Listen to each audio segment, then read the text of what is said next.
Hello everyone, welcome back to Paranormal M. Please turn on notifications so you do not miss the next video. And if you have a paranormal story of your own, you can always send it to me. The first story tonight is from someone who recently lost his father. Since then, several small but strange things have happened around his family, and some of them came at very emotional moments. He is still trying to look at everything logically, but the timing has made him question a few things. Get comfortable, listen along, and I hope you all sleep well tonight.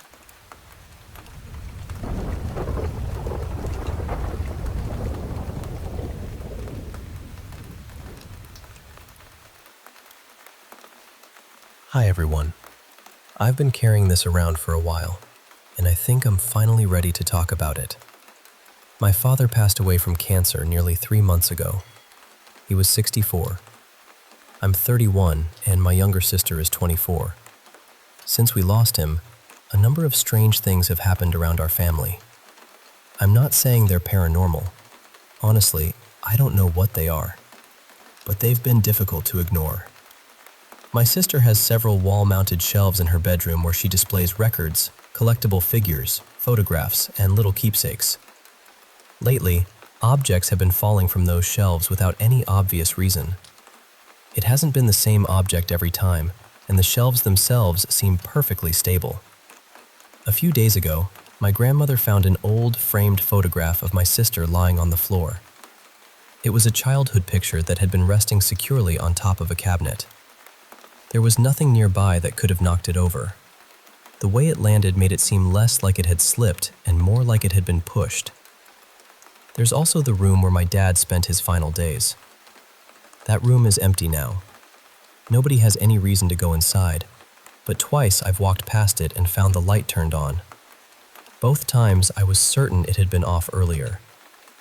Another incident happened when I was home alone. I was sitting in the living room, crying and thinking about my dad. In the middle of that moment, the lamp beside me suddenly came on by itself. Maybe there was a problem with the wiring. Maybe I touched something without realizing it. I keep trying to explain it logically. Still, the timing shook me. The strange thing is that my dad would have loved all of this. He was fascinated by anything mysterious. He watched paranormal documentaries, read about metaphysics and astral projection, and talked constantly about synchronicities. He wanted to witness something unexplained more than anyone I've ever known. He wasn't frightened by the idea. He was curious, almost excited by it. Even when he was very sick and barely had the strength to speak, he would sometimes address the room out loud. He'd say, "If someone is here, move the door. Make a sound. Give me a sign." As far as we could tell, nothing ever happened when he asked, but he kept asking. Years before his diagnosis, he told us about experiences he could never explain. One night, when he was living alone, he got up to use the bathroom and heard a deep growling sound outside the door. He said it sounded close, almost as though an animal were standing in the hallway. When he opened the door, nothing was there. On several other nights, he heard 3 slow knocks on his bedroom door. Every time he checked, the hallway was empty. When my parents were younger, they once left a cassette recorder running overnight beside their bed. The following morning, they played the tape back and heard what they described as many low male voices chanting together. They said it sounded distant, almost ceremonial. They never figured out where it came from. Both of my parents also claimed that they once watched a movie case fly off a shelf and land several feet away. My dad believed unusual things happened around him whenever he was under intense stress. Lights flickered, objects shifted or fell, doors moved when there was no breeze. He always wondered whether strong emotions somehow attracted those experiences. Something else happened shortly before he died. He was in the hospital with my sister when a man dressed like a priest or chaplain approached them. He didn't appear to be visiting every patient. He walked directly to my dad and my sister, spoke with them briefly, and gave them a blessing. That may not sound unusual in some places, but where we live, it isn't something we commonly see in hospitals. The fact that he seemed to approach only them made the moment feel strangely personal. Around the same time, I found a small religious card beneath the windshield wiper of my car. It had a Bible verse printed on it. Of course, someone could have placed similar cards on dozens of cars. I understand that. But because my father believed so deeply in meaningful coincidences, I couldn't stop thinking about it. During his final days at home, he also told us that he could see people standing in his bedroom. I believe there were probably medical reasons for that. He was extremely ill, taking strong medication, and sometimes experiencing confusion.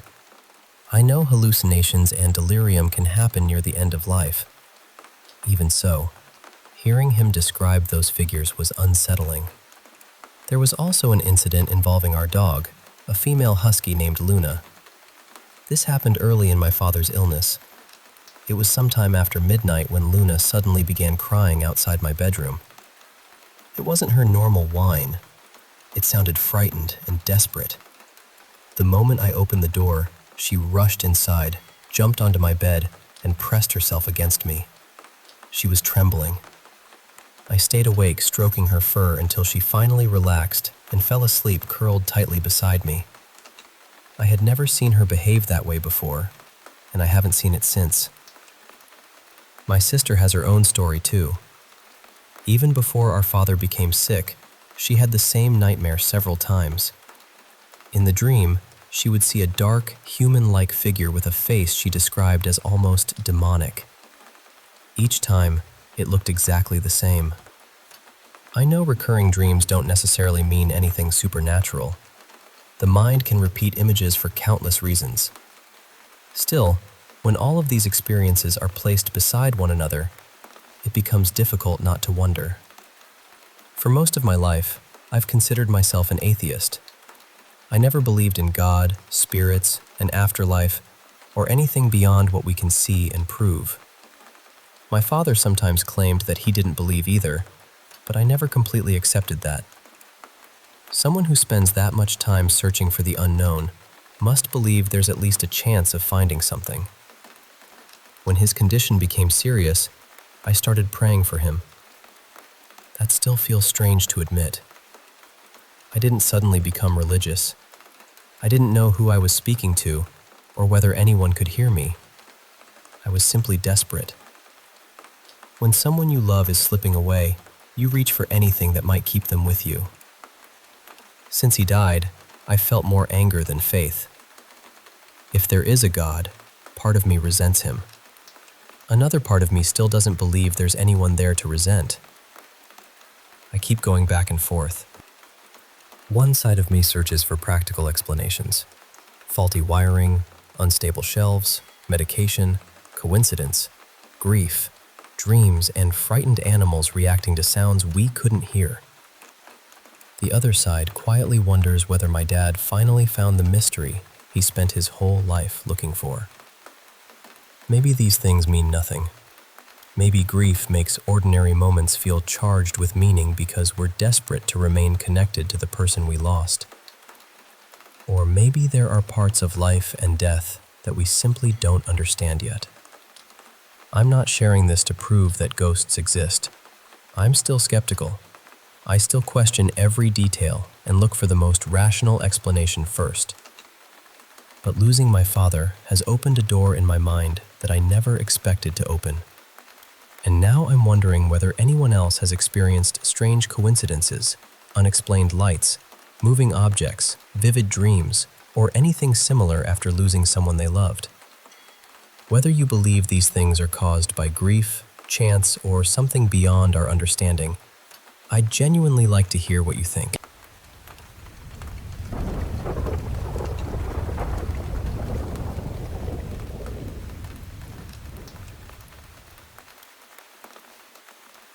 I want to start by saying that I don't have any proof that this happened. Honestly, I'm not even completely sure I trust the memories myself. I don't know whether I believe in ghosts or anything paranormal. I just have this feeling that the world is probably stranger and bigger than we fully understand.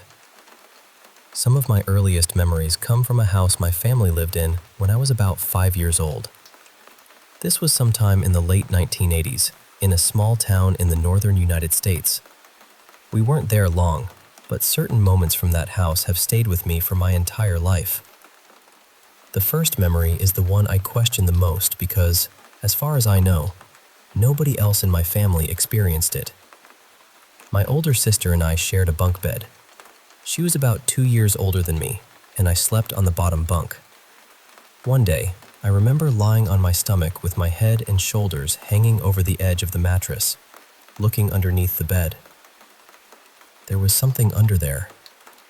The best way I can describe it is a dark opening filled with slow-moving lights. They seemed to swirl together, almost like colored reflections moving across deep water. I can't picture them clearly anymore, but I still remember how they made me feel. They were beautiful, warm somehow, inviting. And I had this very strong understanding that if I crawled beneath the bed and entered that opening, I would come out somewhere else. I don't know what somewhere else meant to me at that age. I only remember believing it completely. The second memory is different because my sister remembers it too. We believed there was a man who lived in our bedroom closet. At the time, I thought he stayed inside an old wooden chest hidden behind the hanging clothes. Years later, nobody in my family remembered there ever being a chest in that closet, so that detail may have been something my childhood imagination added. But my sister remembers the man. After our parents put us to bed and left the room, he would appear beside the bunk bed. Neither of us remembers hearing the closet door open. One moment we would be alone, and the next moment he would simply be there. He never spoke aloud. Still, both of us remember receiving the same message from him. No more talking. Be quiet now. It's time to sleep. When I call him a man, that's really just the word my younger self used. He didn't look solid. He was more like the faint outline of a person formed from smoke or shadow, hovering beside the bed. And strangely, we weren't afraid of him. He felt serious but not cruel.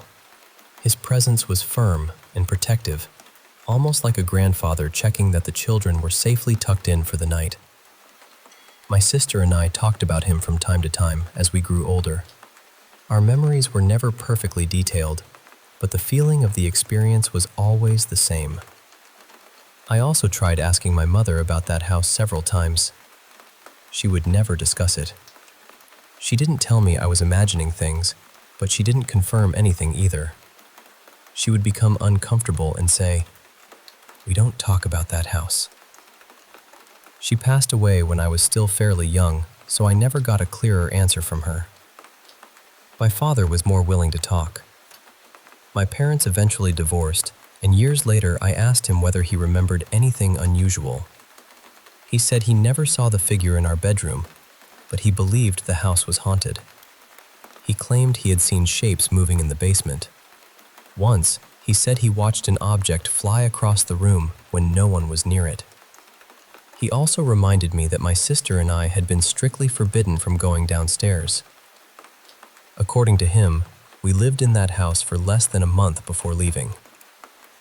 The building was demolished years later, although probably for ordinary reasons.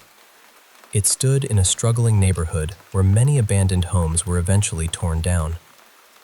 Since then, I've had a few other experiences that felt strange at the time, but most of them can probably be explained by nightmares, sleep paralysis, an overactive imagination, or groups of exhausted college students making one another nervous.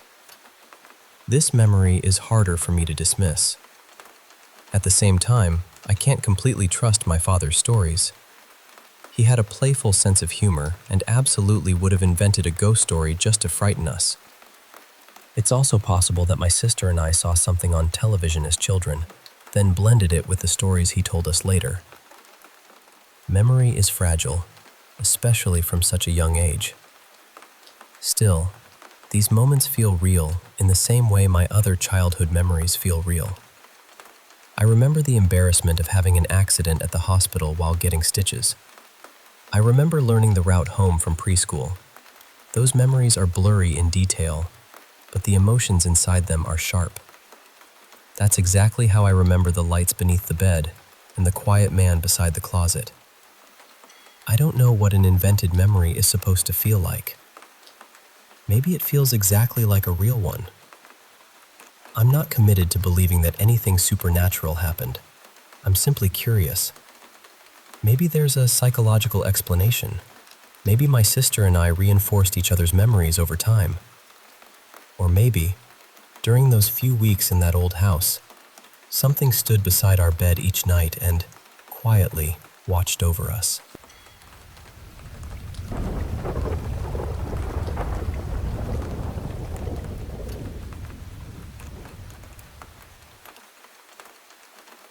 Hey, I want to tell you about some things that have been happening to me over the last few years.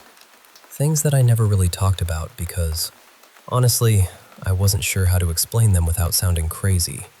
But lately, it feels like I need to get it out there, you know? So, here goes. For a couple of years now, I've noticed this strange feeling whenever I'm just sitting on my bed in my room. It's like, suddenly, I can feel someone sitting down behind me, either right behind me or sometimes near the foot of the bed. It's so vivid, like I can actually feel the weight, the subtle shift in the mattress, the presence. And weirdly enough, it's become kind of normal for me. I mean, I don't freak out every time, but I definitely can't ignore it.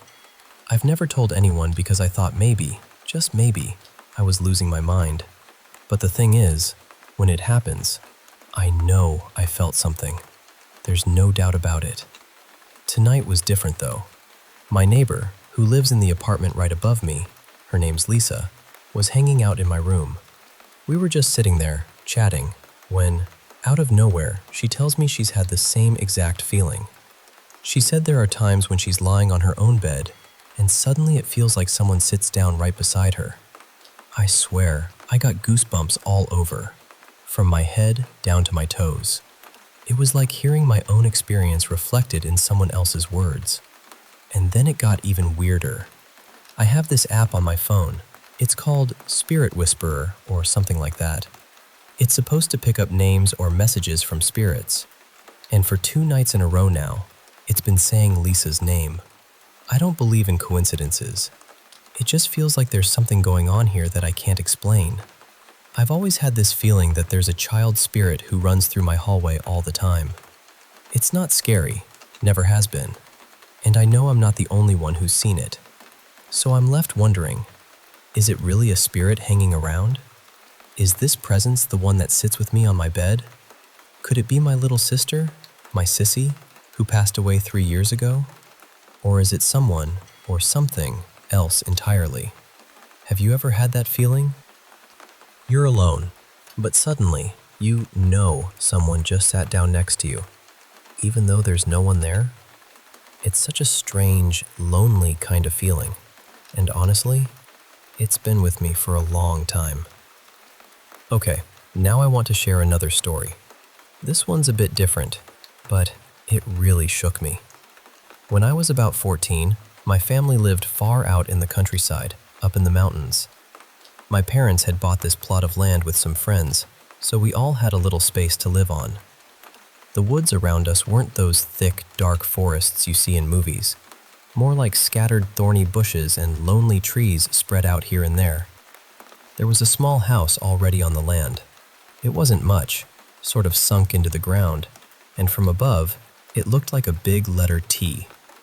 It had a main hallway and 4 rooms connected to each other, but it didn't have windows or doors, and the floors were just plain cement. It was actually a great place for skating around. One day, I was playing with my little sister and her friend. We were pretending I was a bartender, and they were ordering drinks through a sort of imaginary drive-thru. I was giving them water, and they had gone outside to do something, so I stayed in the room I was bartending from.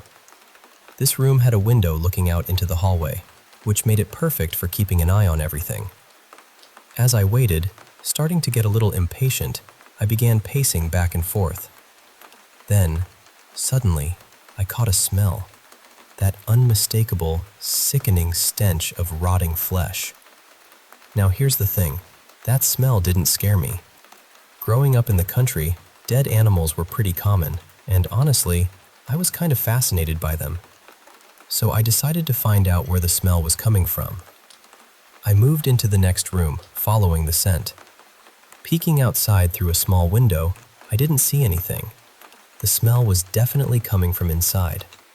I thought maybe it was a dead bat or something.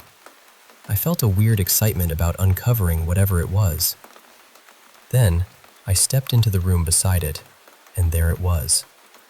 Right in the corner, against the wall, was this dog, a German Shepherd mix, lying on the floor, gutted.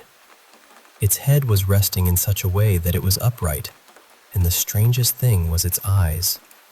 They were open and staring right at me. Not that vacant, lifeless way you'd expect from a dead animal, but like it was looking at me, really seeing me. I don't know if it was shock or something else, but the very first thought that hit me was, run. Now. My whole body screamed to get out of there. I bolted outside, yelling to my sister about what I'd just seen. I'm pretty sure she could hear the fear in my voice, because we took off running, as fast as we could, all the way back to our house, which was about 3 minutes away. I told my dad what happened, but he didn't believe me at first.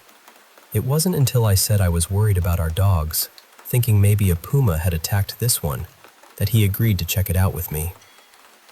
We went back about 10 minutes later, but there was nothing. No dog, no blood, no smell. Everything looked spotless, like nothing had happened at all. My dad never believed the story, and honestly, I have a hard time believing it myself. Was it just a strange, isolated moment in my mind? Some kind of hallucination?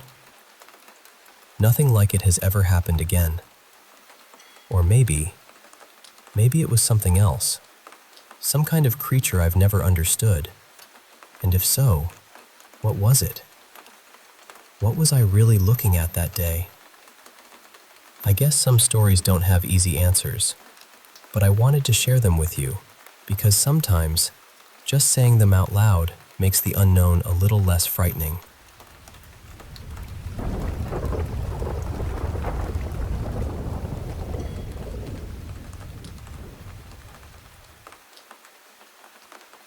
Hey, I want to share with you some stories that have been lingering in my mind. Stories about invisible friends, strange sights, and moments that just don't seem to make sense. I hope by sharing them, maybe you'll feel a little less alone if you've ever had something similar happen. Let's start with a story about a very unusual friend I had when I was a kid. When I was about 10, I was a pretty imaginative kid, always creating worlds and characters in my mind. I'd had plenty of imaginary friends before, but there was one friend who was different. I never really understood where he came from or how he suddenly became part of my life. But one day, I just started talking to him. He had jet black hair and the kind of blue eyes that seemed to glow, like they caught the light in a special way. I named him Theodore, but I always called him Teddy. I was sure Teddy lived inside my teddy bear. I'd sleep with that bear every night, telling myself that Teddy had nightmares and needed me there to comfort him. It felt so real, like he was actually there and I was protecting him. I knew everything about him, and here's the strange part. I was totally aware he was a ghost. He told me stories about his life, but at first, I think he wasn't being completely honest. At first, he said he had cancer, but didn't say much about his family. But over time, for reasons I still don't understand, he opened up. He told me his father was a cruel man who had killed his mother when Teddy was just 4 years old. His mother's name was Alessandra Mary, and Teddy loved her so much. After she died, everything went downhill. His father was abusive, hitting him, calling him names. Teddy had a little sister named Casey, who was innocent and didn't understand what was happening. Then Teddy told me the truth. He didn't die from cancer. He took his own life when he was only 11. After that, one day, Teddy just disappeared. I stopped seeing him, stopped talking to him, and I've never seen or heard from him since. What haunts me is how, at 10 years old, I could invent such a dark, sad story. But here's the weird part. I told a friend about Teddy years later, and she said she remembered seeing a boy who looked just like him when she was little. Isn't that strange? Also, Teddy once told me he lived in Fort Madison, Iowa, which was weird because I live in Spain, and when I was a kid, I didn't even know that place existed. If anyone out there has any ideas about this, or has had similar experiences, please tell me. I know so much about Teddy, so ask away if you want to hear more. Now here's another story. This one is about something I saw a few years ago that freaked me out, even though it only lasted a few seconds. I've always been sensitive to things others don't see, though I try to convince myself it's just my imagination. But there's this one house, my grandmother A's house, where my gut always tells me something's not right. So my family is Christian, and I have two grandmothers. One, R, is a medium, and has told me that these sensitivities run in the family, but who knows if that's true. Anyway, I was sleeping over at A's house one night. I loved those sleepovers, even if I felt a little spooked there. I was lying on the couch, trying to fall asleep, so I pulled a blanket over my head, kind of like a shield against spirits. Hours passed, and I still couldn't sleep. Suddenly, I felt this urge to peek out from under the blanket. When I did, right in front of me were these thin, pitch-black legs with feet turned backwards. I froze and quickly pulled the blanket back over me. I didn't dare look again, even though it was hard to breathe under there. I've tried to figure out what it was ever since. I found something called Pichal Paris, a legend from Pakistan and India, but I'm in Germany, so I'm not sure if that fits. If anyone knows what backwards feet like that could mean, please tell me. I'm still haunted by those few seconds. And there's one more I want to share, a strange, recurring experience that feels like a dream, but is too vivid to be just that. It starts with me seeing myself asleep, then hearing a tapping at my front door. Being the cautious type, I get up and peek through the peephole. There's this small, fidgety figure outside. At first, I can't tell if it's human. Then I hear screaming. I open the door and the horror looks different, darker, a little twisted. At the end, there's that same figure again, bent backwards like it's doing a limbo dance. It looks like a boy, maybe, and he gestures for me to follow. The next night, the same thing happens. Tapping, screaming, and me standing at the hallway's end. Now the figure is outside, talking to what looks like a cat. I want to get to the bottom of this, so I take the stairs since the elevator won't work. It's dark, and I hear a cat's howl, but when I look, there's no cat. I think about that kid from the Grudge movie. It's eerie. The figure fidgets, then looks at me, like it wants to dance its way into my soul. Suddenly I wake up. On the final night, the figure is outside, staring at me again. It moves faster and asks, "Wanna play?" It explains a game of limbo. If it wins, I join it as a crooked man and visit others. If I win, I'm free. Before I can say yes or no, I hear music and the game begins. Then, nothing. I wake up in my bed as if none of it happened. I don't know how to explain this experience, but it left me feeling both curious and terrified. Lastly, here's a strange moment that might not be paranormal, but it's completely baffling to me. I was unloading silverware from the dishwasher, placing forks into the drawer right beside it. I dropped one fork, and I heard it bounce on the tile floor to my right. Someone was watching a movie about 15 feet away, so I didn't want to interrupt. I thought the fork had fallen under the drawer, but when I looked, it wasn't there. Before I could pick it up, my grandpa came in from the opposite side and asked if I had put away the fork without rinsing it. I told him I hadn't picked it up yet. We both looked, but the fork was nowhere. Not in the drawers, cupboards, dishwasher, sink, or even on the floor. I even ruled out the dogs because they were busy chewing bones a few feet away and wouldn't have been interested. I'm sure the fork will turn up eventually, but after searching for about 10 minutes, I'm stumped. So, these are some of the strange, eerie moments that have happened. Some felt like ghosts, others like dreams, and some just like inexplicable glitches in reality. If you've had anything like this, or have thoughts on what these could mean, I'd love to hear from you. Thanks for listening.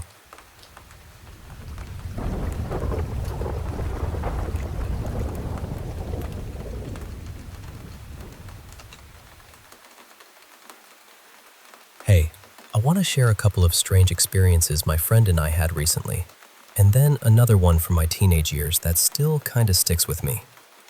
So, grab a seat, and I'll take you through it all. Alright, so about an hour ago, my friend Cass and I decided to go for a drive. There's this spot I've been eyeing for a while. It's pretty secluded, surrounded by trees, and just the kind of quiet place where you can relax and smoke without any interruptions. As we were chatting about heading out there, Cass suddenly mentioned he started smelling something sweet, like cherries mixed with a faint hint of cigar smoke. Weird, right? Now, I already knew what that smell meant because ever since I moved into my place back in 2020, I felt this presence around my room. It's not scary or harmful. Actually, it's really kind and comforting. Cass said that when he sensed it, it felt like he'd been wrapped in a warm hug. There was this calm, safe feeling in the air, which was nice. So we hit the road, just talking and enjoying the drive. When we got close to the spot, I noticed a tree had fallen across the road. It wasn't completely blocking the way, but the gap was just too narrow for my car to squeeze through. I remembered a little back road that would lead us to the same place, so we turned around and took that route instead. This back road was something else. Super wooded, barely any cell service, and only a handful of houses miles apart. It was so narrow that it had just one lane, the kind of road that's rarely traveled. As I was driving, we passed over this old bridge. I pointed it out to Cass as a cool place I wanted to show him sometime. It's got this eerie, peaceful vibe to it. Not long after crossing the bridge, Cass suddenly said, "Did you see that?" Because the road was so twisty, I thought he might have just spotted some animal darting across. I asked him what he saw, and he said, "It looked like something crossing the road." Right then, this wave of intense dread hit me like a wall. I asked Cass if he felt it too, and he nodded. I stopped the car, took a deep breath, and said, "We're not supposed to be here." He agreed, and we immediately turned around to head back the way we came. The feeling of dread just grew heavier, pressing down on us like a dark cloud. After we crossed back over the bridge, it eased a bit, but there was still this lingering unease. I told Cass firmly that whatever it wasn't allowed to follow us home. Not on my property, not anywhere near us. Slowly, that heavy feeling started to fade. But as we drove back, we kept spotting shadows flickering just out of the corner of our eyes along the road. Then, out of nowhere, a white truck suddenly appeared, speeding up to a stop sign on a side road, almost like it materialized from thin air. It pulled out behind us, and at first, I didn't think much of it. But then I glanced in the rearview mirror and saw it tailing us aggressively. I pointed it out to Cass, and he admitted he didn't like the vibe he was getting from that truck at all. We reached the stop sign that led back to the main road, and I purposely didn't use my blinker, just in case this truck was following us. But the truck did turn the same way, matching our every move. After I made the turn, I waited a few moments before checking the mirror again, and the truck was gone. Just vanished. The drive home was quiet, heavy with unspoken thoughts. Once we got back, Cass started opening up about things he'd known, but hadn't thought to mention before we got in the car. Later, I asked Cass to describe what he'd seen crossing the road. I wondered if it had legs, and he said, didn't have legs. He described it as brown and like a head that just crossed the road. He'd seen it from a distance, though, so he wasn't sure what the rest of its body looked like. I asked if it might have been a bat, but he was certain it wasn't. During the whole drive home, we both felt like there was a hand resting on each of our shoulders, a presence pressing gently but firmly down on us. Cass pointed out that the fallen tree blocking the road might have been a sign, a warning not to go any further. And the friendly entity I'd been sensing at my place before we left? Maybe it had been trying to protect us. I'm thinking this might be a certain entity, one whose name I won't say because names carry power, you know? Now, on to the second story. When I was about 15, back in 1998, I had a weird experience that still creeps me out. I was up late, alone in the house, and I'd just discovered closed captioning on the TV. I loved having it on, even when I had the volume up, just to read along with whatever was playing. It was around 1 or 2 in the morning, and I was watching one of those spooky documentary-type shows on either TLC or Discovery. Can't quite recall which. The show was about mysterious things like the pyramids, UFOs, and all that kind of stuff. Then, as usual, the show went to commercial. I was still reading the captions and listening, but suddenly, the TV screen went completely black. The TV was still on, but it looked like the channel was having some technical glitch or something. I sat there, waiting for the commercials to come back on, when I noticed something chilling. On the black screen, in the closed captions, these words appeared. "Do you believe in Satan?" There was no sound, just that question in white letters on the dark screen. It stayed there for what felt like forever, maybe 30 or 40 seconds, before a regular commercial finally popped up. But even when the commercial was playing, those words lingered on the closed captions, stuck on the screen for a minute or two after the show resumed. That phrase was never part of any real commercial or the show itself. Eventually, everything went back to normal, but that moment gave me the creeps then, and it still does when I think about it. Has anyone else ever had their closed captions go rogue like that? It's a small thing, but it's one of those little moments that sticks with you. So yeah, those are my stories. One from just tonight, with that strange creature and the unsettling truck, and one from way back when, with the haunted TV captions. Thanks for listening, and if you've got any stories like these, I'd love to hear them sometime.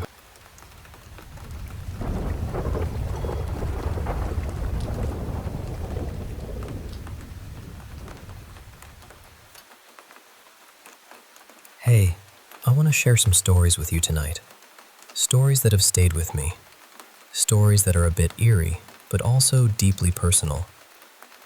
So, settle in, and I'll take you through them, one by one. First, when I was a kid, let's say around 13, I lived in this old house out in the countryside. It wasn't just any house.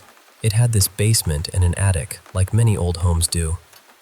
But the basement was different. The walls had these strange pentagrams painted on them, and if you ever found yourself down there, the air felt thick, almost like it was holding its breath.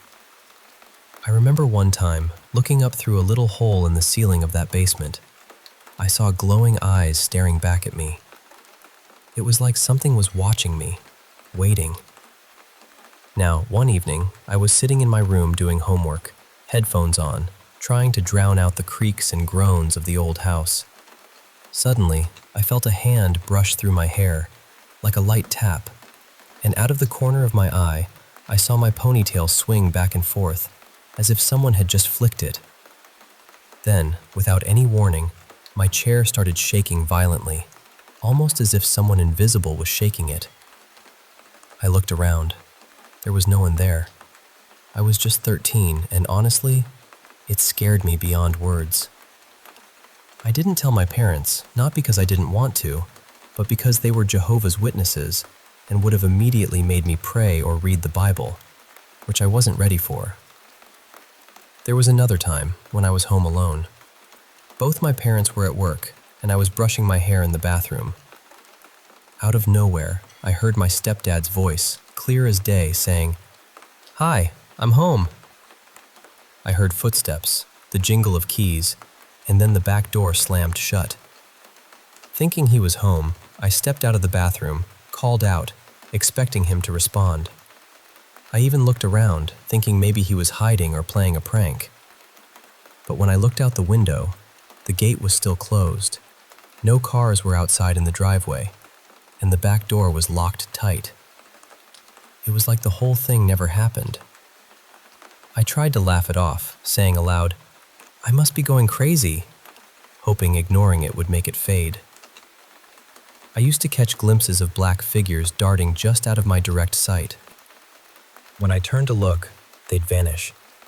And sometimes, in the quiet, I'd hear a man's voice whisper my name, loudly, but almost like a hush in my ear. It's hard to explain, but it felt so real.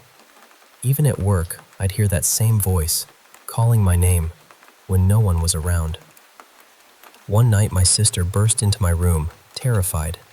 She wanted to sleep by my side because she said she saw a ghost. A woman in a light-colored dress, standing in her doorway, pointing at her, then disappearing into thin air. Years after we moved out, I'd have recurring dreams about that house. Ghosts, strange happenings, it all came back to me in those dreams. That house was a whole other world. Now, fast forward to college. I'm 18, living in the historic dorms on campus, which are known for their greenery and proximity to classes. Funny enough, my older brother stayed in the same dorm years ago, so I picked it for that reason too. I'm on the 3rd floor, top floor, and there was this odd thing. An intercom embedded right in the wall at the foot of my bed. It just sat there, silent, but I couldn't help but wonder if it was connected to campus security or the front desk. So I asked at the front desk. The assistant looked at me like I was speaking another language and told me to ask the RA. The RA told me the strangest story. Apparently, back in the day, these rooms had intercoms that connected down to the basement. Why the basement? No one really knew. But then the basements were shut off after someone had taken their own life down there. There were whispers, too.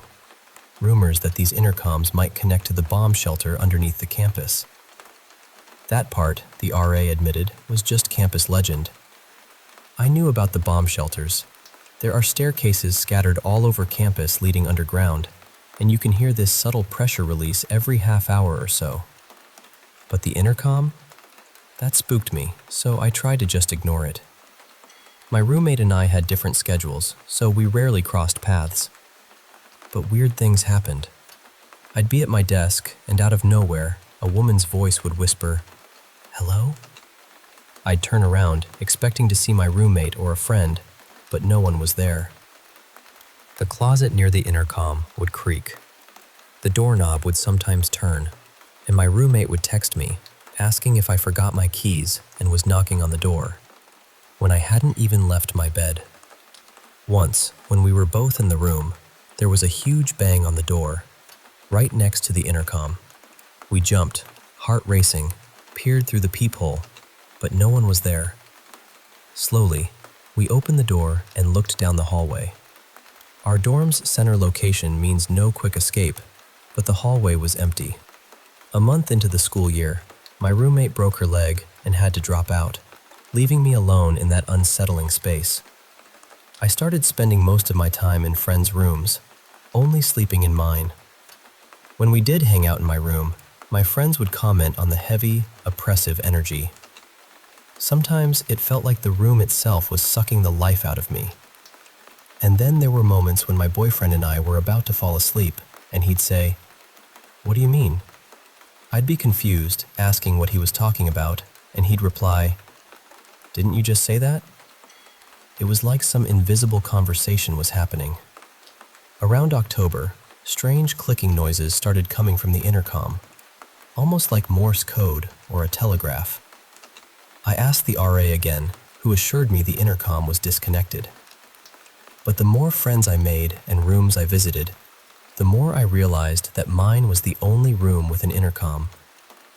I even took a picture of it, intending to share it with someone who might understand. Even now, as I tell you this, there's this uneasy feeling creeping over me, like I shouldn't be talking about it. But here I am. Lastly, I have a story about my dad.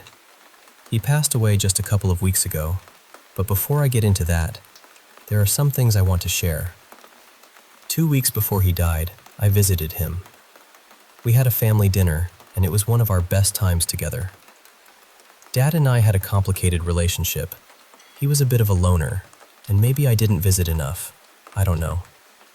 But this time, he had a fresh haircut, was freshly shaved, and looked healthier than I'd seen in years. I brought a dish I thought he wouldn't touch, but he ate it and told me it was delicious. We put on some Eagles music and sang "Take It Easy" together. At the end, he let me hug and kiss him goodbye, something he had never done before in his life. I told him I was moving to the coast, near the ocean. He asked if he could come visit. He'd never seen the ocean. I promised he could, even though I was surprised he wanted to. We dreamed about how wonderful it would be when he came. My husband later said it was the best visit we ever had with Dad, and I agree. I was looking forward to his birthday on November 2nd, unaware I wouldn't get to see him then. 2 days before, he passed away. Later that week, my husband and I went for a walk, and he asked why I cared so much about researching my family tree. I told him about how I'd finally done Dad's tree and discovered he was more than the simple man I knew. He was a talented musician. I sang a song he had written, a somber ballad about one of the last prisoners executed at the Don jail, a song about a father mourning his son's death. The mood grew heavy, but it felt right to share. A few days later, my daughter told me Dad had tried to call her, but she was unavailable. I don't think he'd ever called her before. I tried calling him back, but his number was out of service. I had no explanation. On Halloween morning, I woke up around 12:24 a.m. and called my husband, feeling anxious. He was at his usual late-night spot, working. He thought I was acting strangely, but I couldn't shake the feeling. I called him again at 1:50 a.m., only to find he was already home. He thought I was being weird again, and I just let it go, half asleep. The next day, I was off work and got the call from my brother. Dad had died the night before, at 12:25 a.m. on Halloween.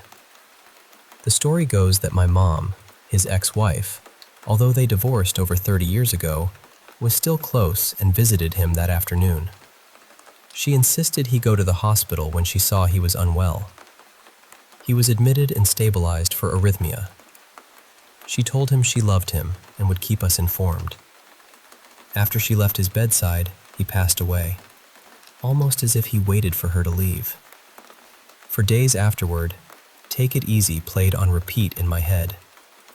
I thought I was losing my mind, but after the funeral, when I played that song during the eulogy, the endless loop finally stopped.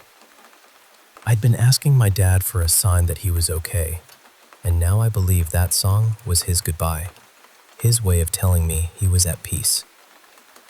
I'm still planning to move by the ocean, Dad, and when I do, I promise I'll take you with me.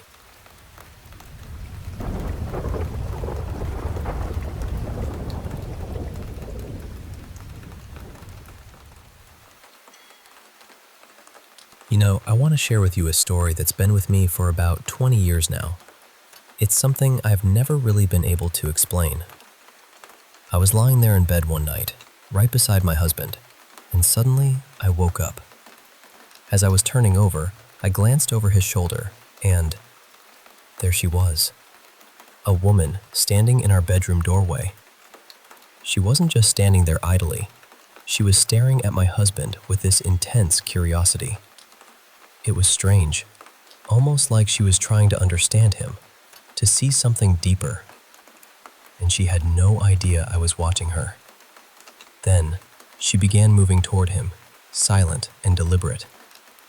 My heart wasn't pounding with fear, but I felt this surge of protectiveness. I mean, I don't mind paranormal encounters. I've seen enough to stay calm. But this was my husband, and I wasn't about to let anything get close to him.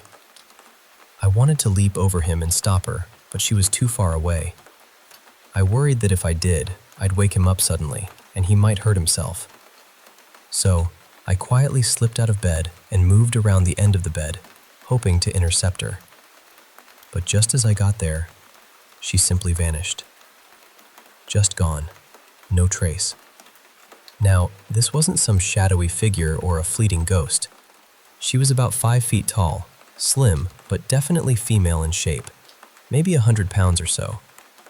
Completely black, like she was wearing a skin-tight suit from head to toe. No hair, no features, just a solid silhouette darker than the night around her. And somehow, I could describe her so clearly because she was less than 12 feet from me. I wasn't scared, paranormal or not, I wasn't shocked, but I was alert.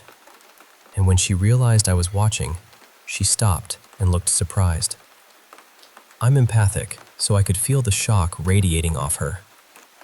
I've researched shadow men, men in black, all sorts of stories, but nothing quite fits her. She wasn't sinister, not a shadow, and definitely not dressed in suits or shirts. I can't find a single reference to a woman like her. Has anyone else seen something like this? And no, I wasn't dreaming. I was wide awake.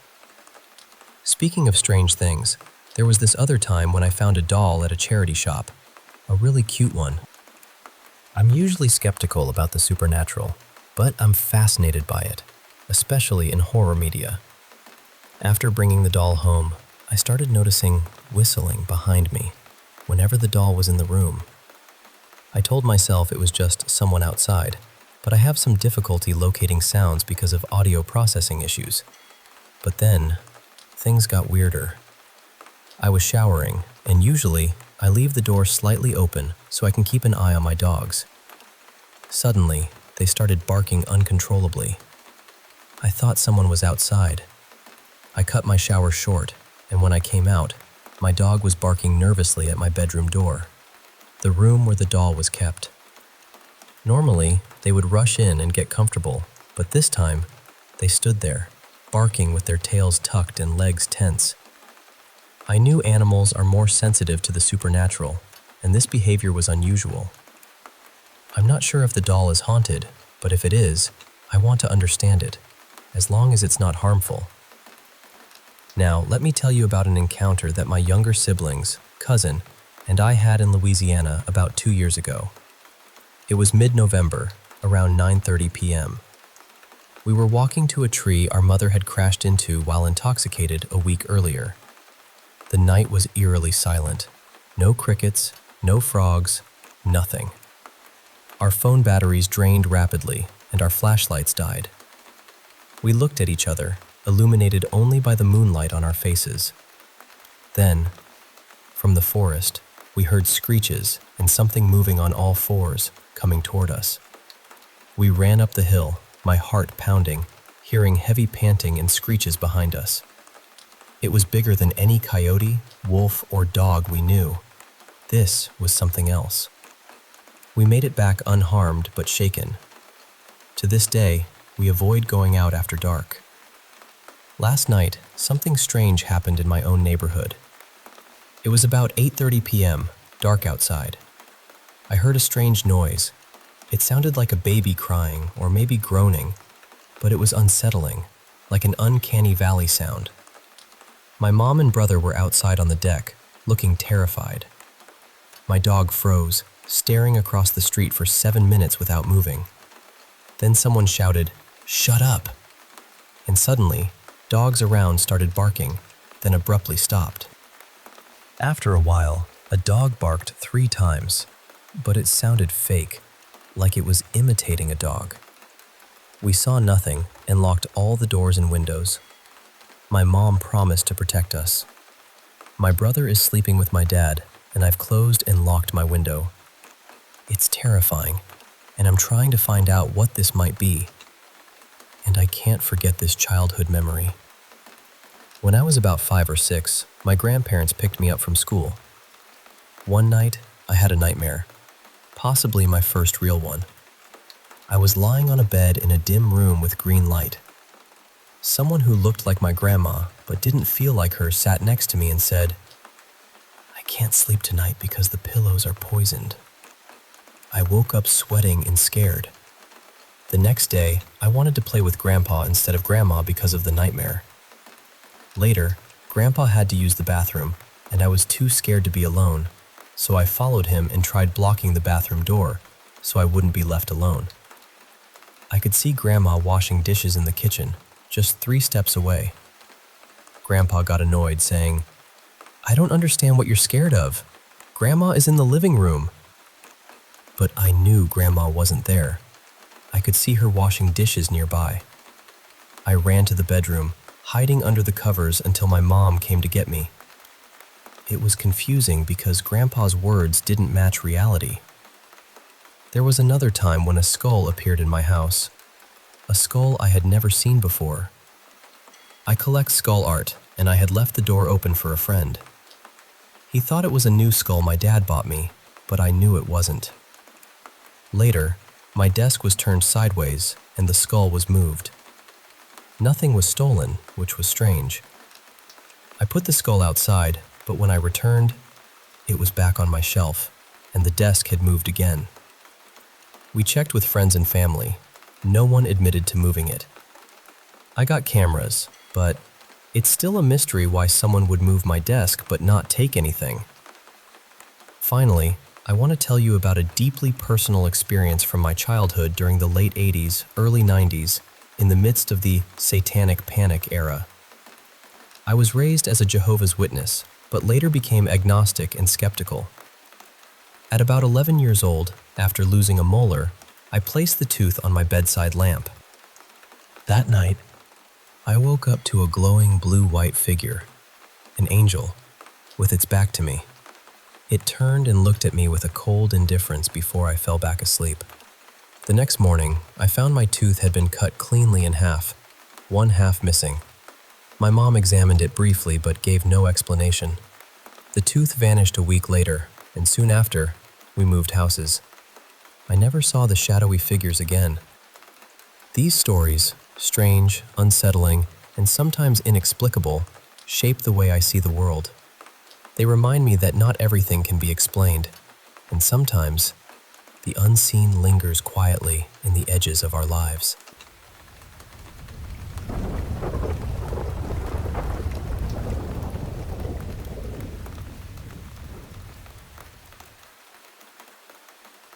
Hey, I want to share a few stories with you, things that have stuck with me over the years. Moments that felt so strange and out of place that even now, when I look back, I'm not quite sure what to make of them. They're not just tales. They're memories that still unsettle me in ways I can't fully explain. So, sit back and let me take you through these moments, one by one. First up, there's this memory from when I was about 12. Now, looking back as a grown-up, I can tell myself a lot of things. Like, you got over your fear of being home alone. Or maybe I just made up the angel memory after that whole tooth incident. But here's the thing. It doesn't explain the tooth. I remember holding it. I was grasping for some logical reason, maybe a medical test, something that needed a tooth sample. But then, why not just be honest with me? And why return only half the tooth? That's the part that sticks with me the most. Even if you believe in angels, demons, ghosts, or even the chupacabra, none of that really makes sense of what happened. It's like the tooth is this tiny piece of something bigger I can't quite put my finger on. I don't dwell on it often, but when I do, it still bothers me. At the end of the day, I just hope someone, or something, is out there, holding that half tooth, waiting with some answers. I guess that's the hope that keeps me going. Now, let me tell you about something that happened last night. You see, I've dealt with sleep paralysis on and off for about 15 years. At first, it was terrifying. Those moments when you're awake but can't move, feeling like something is lurking just beyond the edge of your vision. But lately, it's been happening less. Maybe because of the hard times I'm going through and this new spiritual path I've started. I've been meditating with black tourmaline stones to ground myself when I feel unsteady or overwhelmed. So, last night, my partner and I fell asleep in our usual spots at the head of the bed. Normally, we fall asleep with some background noise, maybe Gordon Ramsay yelling or Rick and Morty's chaotic humor. But last night, nothing. Just silence. Then I woke up, but it was like we were lying at the foot of the bed, almost like watching a movie together. He was on his back, arms behind his head, and I was on my stomach, arms crossed under my head. It was so vivid. What pulled me fully awake were two gentle taps near our heads on the bed. Instantly, I knew. It was sleep paralysis. I tried to close my eyes, to drift back to sleep before giving it any attention. But then, something tugged my hair bun sharply upwards. My heart slammed in my chest. I couldn't move except to wiggle my fingers, which were near my partner's underarms. So, I tickled his underarm, and when he woke up and looked around, suddenly I snapped out of it too. We were back at the head of the bed, in our normal positions, except he was still half asleep, lying on his stomach with his back to me. I tucked my leg under his and went back to sleep, a small comfort I wouldn't have been able to embrace after a sleep paralysis episode in the past. I've been thinking about how this new spiritual balance might be helping me recognize sleep paralysis before the terror sets in. This time, I didn't see a demon or anything frightening, just that strange tug on my hair and the taps. It was almost like whatever presence there is knows I'm trying to stay grounded. But honestly, it still worries me. I've never been physically touched during these episodes before. Usually, it's just that invisible force pinning me down. This time, it pulled my hair. Has anyone else experienced physical contact during sleep paralysis after starting a meditation journey or during a rough patch? How did it feel for you? All right, shifting gears, let me tell you about an encounter I had back in 2015 in my apartment stairwell. Picture this. The stairs were old metal, painted red but peeling and chipped. The walls were damp, and the bright white fluorescent lights buzzed constantly, casting a harsh glow. Not exactly cozy. I stepped out one night, heading toward the main door. That's when I saw him. A man in a navy blue overcoat, soaked with wet spots. Weird because it hadn't rained in weeks. What really caught my attention was how he smoked. The smoke went into his mouth, but never came out. He held the cigarette clenched between his teeth, like it might slip away, sitting on the step leading to the door. I watched him take a long drag, but no smoke escaped. The crackling sound of the cigarette was unnaturally loud, like it was echoing through the stairwell 1,000 times over. Then I noticed his mouth was wide open, but he wasn't holding the cigarette to his lips anymore. It was dangling at his side. Curiosity overpowered fear, so I started walking down the stairs toward him. The moment I took a step, the air went utterly silent. The nearby river's rushing stopped. The buzzing lights died away. My heart pounded, but I kept moving, faster now, all the while praying he wasn't going to pull out a knife or something. He didn't. He let me get uncomfortably close before slowly raising his arm, lighting the cigarette, and holding it to his mouth. He didn't take a drag or exhale. He just stood there, motionless, like a statue under those harsh fluorescent bulbs. I was frozen, breath caught in my throat, watching him until the cigarette almost burned out. Then, suddenly, I woke up back at my apartment door, hand trembling as it gripped the doorknob. I tried to brush it off as just a vivid daydream, but it felt too real and too hazy all at once. When I reached for the doorknob again, the world went dead silent once more. I pulled my hand back, and the sounds came rushing back. Ever since, I never opened that door without listening for that silence first. People often look at me with pity when I share this story. They don't call me mad outright, but you can see it in their eyes. Believe what you want, but that night still haunts me. Now, here's a story from when I was in 4th grade. I found this book in the elementary school library about seances and the occult. Not the best pick for a kid from a semi-conservative Christian family, but curiosity got the better of me. I slipped it into my backpack, hid it under my mattress, and that night started reading. There were instructions to summon someone who'd passed away using a mirror. The only person I knew who had died was my great-grandfather. Maybe part of me thought nothing would happen.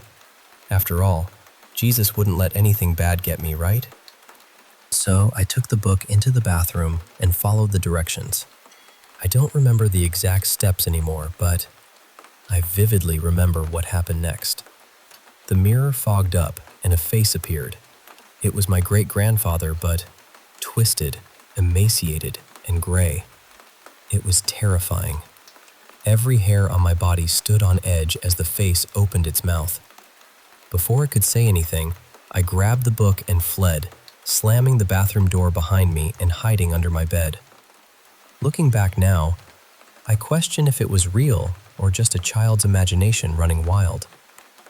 Maybe it was a demon, or maybe it was my grandpa trying to reach out. Either way, the fear I felt was real, pure, and intense. The book went back to the library the next day.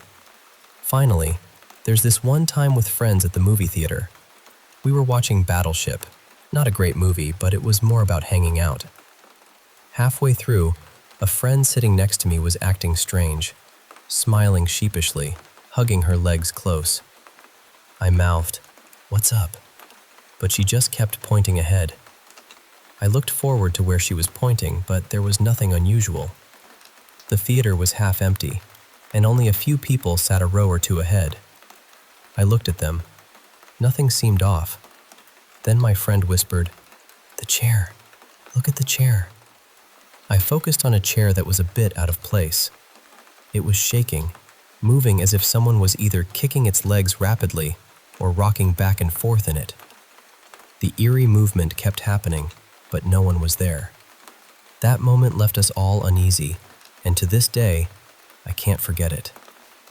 So, there you have it. These are the stories that whisper in the back of my mind, the ones that make me question what's real and what's not. Maybe you'll believe some, maybe none. But if you ever feel like the shadows are watching, or that silence is louder than it should be, just know you're not alone.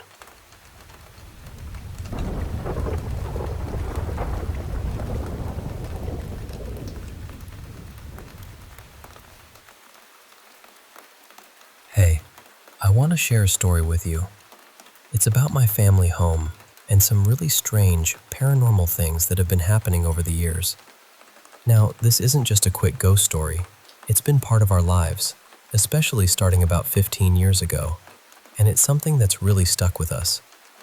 So, let me take you through it, step by step, like we're sitting down having a quiet chat. Our house was actually built by my grandparents back in the 1960s. It's a 2-story place, and my parents and I sleep upstairs, while my sister and grandparents have their rooms downstairs.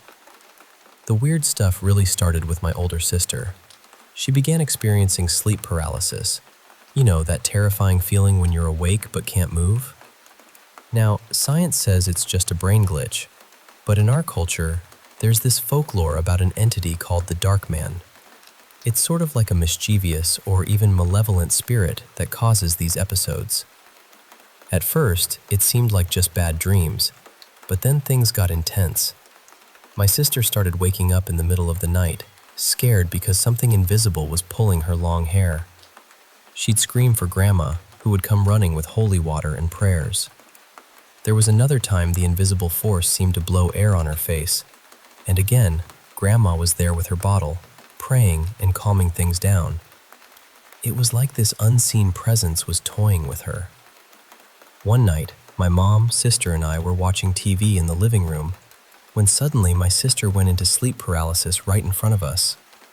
She was shaking, her eyes wide open but unable to move or speak. It took us a moment to realize what was happening. When she finally snapped out of it, she screamed at us, "It got me! It got me! Why didn't you help me?" We were all shaken. Grandma rushed over with holy water, and even my dad, not usually one to believe in this stuff, came out of his room startled by the screams. Grandma remembered an old tradition. To protect someone from the dark man, you place a piece of clothing that belongs to their father on them, like a shield. So we tied my dad's belt around my sister's waist, and she went to sleep in my room. She was still scared and asked me for a glass of water. I went to get one from the dispenser in a plastic cup. Here's the crazy part. As I approached my bedroom door, the cup literally exploded in my hands, splitting open and spilling water everywhere. We all saw it. The tears, the shock, my mom rushing over. The cup wasn't dropped or crushed. It was torn in perfect straight lines, like someone used a scalpel. That night, no one in the house got much sleep. Since then, my mom and I have also experienced sleep paralysis. She only a few times, but I still get it now and then. Along with that, strange noises started happening. Chairs moving, dishes clanking, mostly upstairs when we weren't home. Once, Grandma heard the wardrobe in my parents' room open and chairs moving. She went to check, thinking maybe someone was breaking in, but found no one there. The wardrobe was indeed open, just like the noises said. My sister eventually visited a local priest to understand what was going on. After listening, he told her that a lost spirit was living in our house, and it seemed to be reaching out specifically to her, wanting to be known. She was relieved to hear it wasn't something evil. She even gave the spirit a name, Samuel. Now, who or what Samuel is a mystery. One theory goes way back to Grandma's childhood. She used to walk past a cemetery every day on her way home from school. One day, she picked flowers from a grave and brought them home without telling anyone. That night, an invisible force grabbed her leg, trying to pull her out of bed. She felt like it wanted the flowers back. Her parents returned the flowers, and from that day on, she never took anything from the graveyard again. Maybe that spirit followed her and moved with her when she and Grandpa built our house nearby. Another theory is that Samuel could be my great-grandfather, Grandma's dad, who told her before he died, "If you ever hear noises in the attic after I'm gone, that's me." The attic was converted into the second floor, where most of these strange noises and the cup incident happened. My sister and I shared the same room up there before she moved downstairs, so maybe it's connected. There were more eerie moments. Once my mom woke up feeling a heavy pressure on her chest, like someone was leaning on her. She thought it was Dad's arm, but when she asked him to move it, he wasn't even facing her.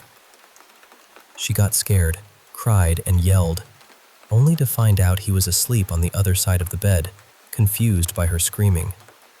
I remember one night, I was playing PS2 late, left it on by accident with my glowing joystick plugged in. I woke up in the dark, saw the glowing joystick, and suddenly, it unplugged itself, leaving me in total darkness and panic. I scrambled for the light switch, which had been on the entire time. Another time, I was watching TV in the living room late at night. The stairs start right there, separated by a thin metal strip. I heard footsteps climbing the stairs and called out, thinking it was my sister. No response. She never comes upstairs without turning on the light. She's too scared. I sat frozen, listening as the footsteps got closer. Then the metal strip clanged under a step. I panicked, ran to my parents' bedroom, banging and screaming to be let in, and stayed there the rest of the night. The most bizarre thing happened in broad daylight. My grandparents went next door to my aunt's house first. Then I headed out with my sister following. I locked the door behind me, as always, but when my sister tried to leave shortly after, she found the door locked from the inside. She was alone, and no one else was home to lock it. We tested it, and it takes 6 turns of the key to lock. We never figured out how it happened. After all this, the house quieted down. We accepted Samuel as part of our lives, and the noises became less frequent. We kept it mostly to ourselves, but once I told classmates, One even spent the night out of curiosity.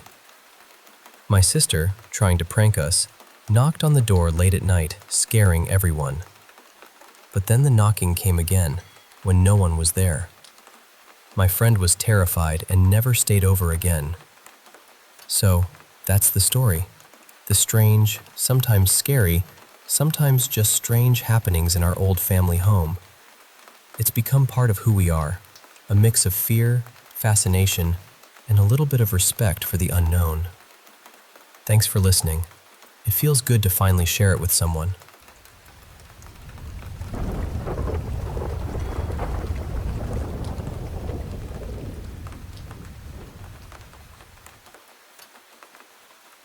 You know, I've always believed that our family home, the one my grandparents built back in the 60s, held some kind of otherworldly presence. It's a two-story place, with my parents and me upstairs, and my sister and grandparents downstairs. Over the years, the house seemed to host more than just memories. It felt like it was alive with spirits, each with their own story. For me, the strange happenings kicked off about 15 years ago, but my older sister, let's call her Clara, was the first to feel their weight. It started subtly, with her experiencing sleep paralysis almost nightly. Now, I get it. Science says it's just a sleep disorder. But in the folklore of our country, it's tied to a dark figure, a shadow man, kind of like a sleep paralysis demon. People say it's a mischievous, maybe even malevolent spirit that creeps in during those frozen moments of the night. At first, no one thought much of it. But as Clara's episodes became more frequent, it unsettled not just her, but the whole family. Then, more disturbing things began to happen. Clara would wake up in the dead of night, feeling something invisible tugging at her long hair. She'd scream for Grandma, who was like a guardian angel, always quick with her bottle of holy water, spraying and praying over Clara to push the darkness away. Another time, that unseen force seemed to blow cold air straight into Clara's face, making her shiver and panic even more. Grandma was right there again, steadfast and fearless. One night stands out in my memory more than any other. My mom, Clara, and I were all sitting in the living room, watching TV. Suddenly, Clara's body stiffened. She slipped into that terrifying sleep paralysis state right before our eyes. It took a moment for Mom and me to realize what was happening. Clara's eyes were wide open, her body shaking uncontrollably, but she couldn't make a sound. When she finally snapped out of it, she screamed, a raw, blood-curdling scream, crying, yelling at Mom and me. "It got me! It got me! Why didn't you help me?" She was pale, shaken to the core. Grandma arrived moments later, with her usual holy water and prayers. Even Dad, who's usually the skeptic in the house, came out of his bedroom, visibly shaken by her screams.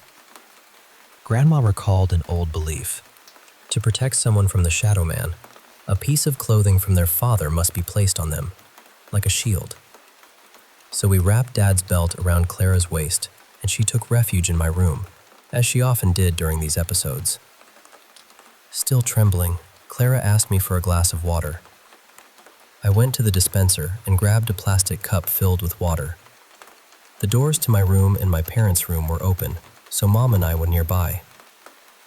As I approached my bedroom door, the cup suddenly exploded in my hand, bursting apart in perfect, straight cuts, water splashing everywhere.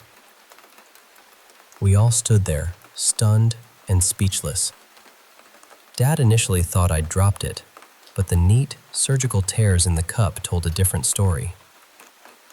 That night, sleep was impossible. After that, Mom and I started experiencing sleep paralysis too, though less often. Strange noises filled the house, especially upstairs. The creaking of chairs, the clinking of dishes, sounds that didn't belong to the house settling or the wind. Grandma once checked the second floor, suspecting a burglar when she heard the old wardrobe in my parents' room open by itself. She found the wardrobe door ajar, but no one was there. These strange events led Clara to visit our local priest. After hearing everything, He said a lost spirit was reaching out through her, trying to make itself known. Clara, relieved to hear it meant no harm, named the spirit Samuel. We tried to understand who Samuel might be. One story Grandma shared was from her childhood, how once, passing through a cemetery, she picked flowers from a grave. That night, an invisible force tried to drag her out of bed, as if demanding the flowers back. Her parents returned the flowers the next day, and she never took anything from a graveyard again. Maybe that spirit followed Grandma and moved with her to our house, which was built just a few houses away from her childhood home. Another theory was that Samuel was Grandma's father, my great-grandpa, whom I never met. Before he passed, he told Grandma, "If you ever hear noises in the attic, that's me." The attic eventually became the second floor of our house, where the noises and the cup incident happened. Clara and I used to share my room up there before she moved downstairs, so maybe there was a connection. There were other chilling moments. Mom once felt a heavy weight pressing on her chest while almost asleep. She thought Dad had his arm over her and asked him to move it. No response. She pleaded again, struggling to breathe, tears coming down her cheeks, yelling for him to stop, only to realize he was turned away, asleep on the other side of the bed. That memory still haunts her. I remember a night I stayed up playing PS2 late. The joystick's LED was glowing in the dark, plugged in. I fell asleep with the TV off but the PS2 on. Suddenly the joystick unplugged itself and the room plunged into total darkness. Panic hit me hard. I scrambled for the light switch, which, oddly, had been on the whole time. Then there was the time I was watching TV in the living room late at night. The stairs to the second floor started right there, separated by a thin metal strip from the floor. In the dead silence, I heard footsteps ascending. I called out to Clara, thinking she was coming for a drink, but no answer. She never came upstairs without turning on the light. Never. Frozen, I listened as the footsteps drew closer, then the distinct clang of the metal strip at the top. I bolted to my parents' room, banging on the door, begging them to let me in. I stayed there the whole night. One of the most baffling incidents happened in broad daylight. Grandpa, Grandma, Clara, and I were heading next door to Aunt's house.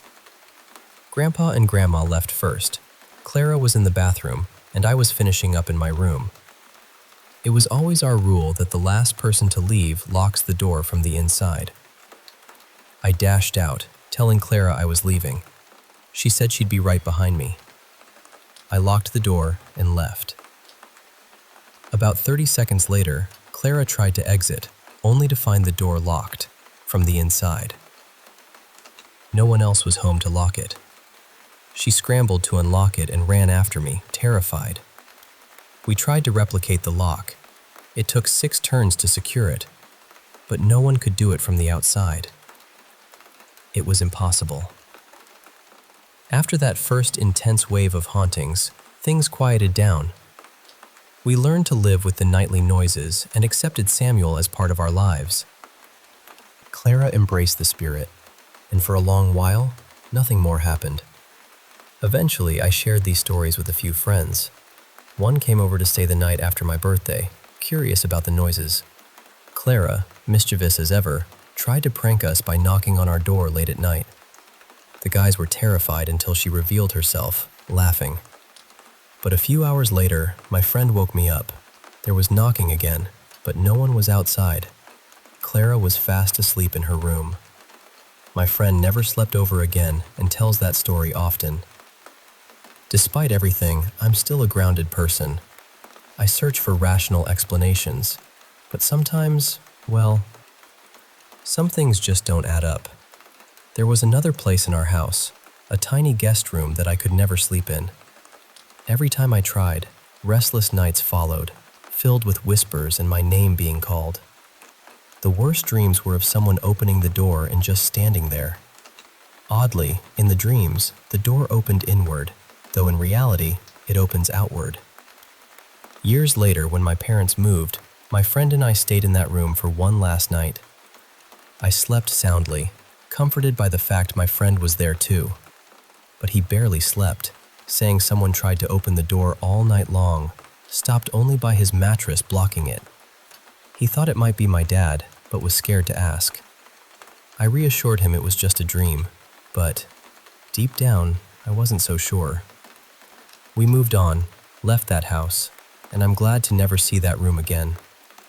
But sometimes, when the house falls silent and the shadows grow long, I still wonder about Samuel and the secrets our family home holds.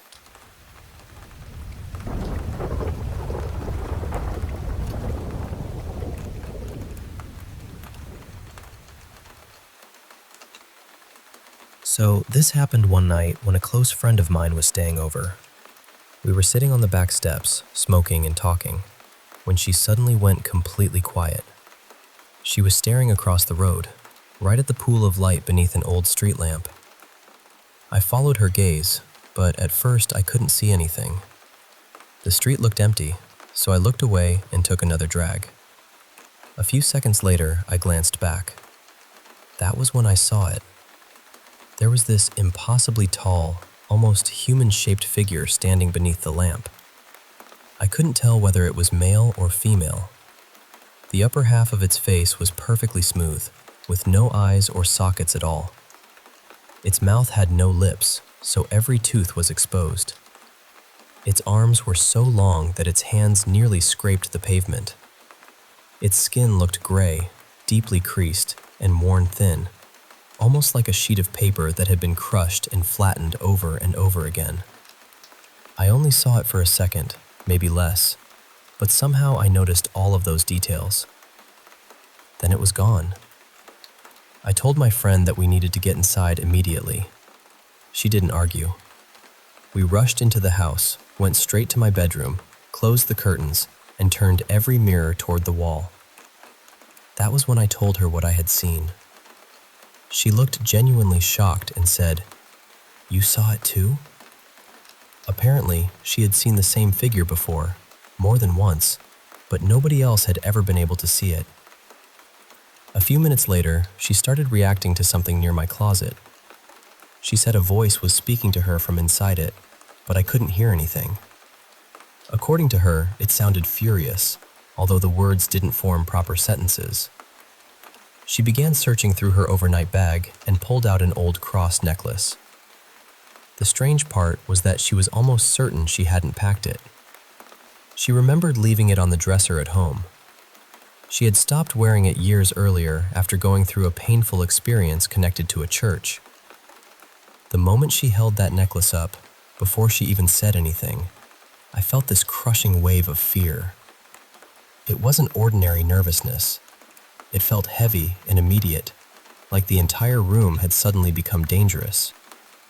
I begged her to put the cross away. She had worn it during some of the most traumatic periods of her life, and I couldn't shake the feeling that something painful had become attached to it, whether emotionally or in some other way. As soon as she placed it back in the bag, she said the voice became even angrier. It began saying things about God. Around the same time, I started hearing the faint sound of hymns in my head. Then my friend broke down. Her body stiffened, she started trembling, and she couldn't catch her breath. She was crying so hard that she could barely speak. It looked like a severe panic attack. Against my instincts, I reached into the bag, took out the necklace, and placed it around her neck. Gradually, she calmed down. But then she became strangely still. She stared at the wall without responding to me. After a while, she began talking about giving up. She said she was tired of hurting and wanted everything to stop. I kept talking to her, trying to remind her that she wasn't alone and that the feeling would pass. Then she turned and looked directly at me. Her face seemed different. Her eyes looked unfocused, and her body was twitching in a way I had never seen before. Even her voice and mannerisms felt unfamiliar. She asked me, very quietly, "Are you scared?" I didn't know how to answer. I was scared, but more than that, I was worried about her. For those few moments, it didn't feel like I was speaking to the same person. Eventually, her expression softened. Her eyes looked normal again, and the twitching stopped. She had no memory of what had just happened. I removed the necklace and explained that I had heard hymns and put it on her while she was panicking. All the color drained from her face. She crawled into the corner of the room, curled herself into a ball, and said she could hear something coming for her. I sat down in front of her, trying to place myself between her and whatever she believed was approaching. Then I had this sudden, powerful instinct to arrange my hands in two particular shapes and touch her forehead. I didn't know what the gestures meant. I only had a brief mental image of how to form them. With one hand, I pressed the tip of my thumb against my ring finger. With the other, I touched my thumb to my ring and little fingers. I gently placed the second gesture against her forehead. Almost immediately, she stopped shaking. She opened her eyes, looked at me, and took a deep breath. Later, when I searched for the hand positions, I found images identifying them as Prithvi Mudra and Prana Mudra. I had never studied them before, and had never considered myself particularly spiritual, so seeing those exact shapes was unsettling. My friend said the threatening presence had disappeared. The pressure I had felt in the room was gone too. She asked what I had done, but I honestly couldn't explain it. The rest of the night was quiet. She stayed with me, and once she finally fell asleep, I remained nearby to make sure she was safe. I still don't know what we saw beneath that street lamp, or whether the later events had the same cause. Maybe fear, trauma, exhaustion, and suggestion all collided in a way neither of us understood. Maybe there was something else happening. All I know is that it felt terrifyingly real in the moment. It felt as though something had noticed us, followed us inside, and was circling just beyond the edges of what we could normally perceive. I'm sharing this because I still don't know how to make sense of it. More than anything, I want to understand what happened and how to keep my friend safe if she experiences something like this again.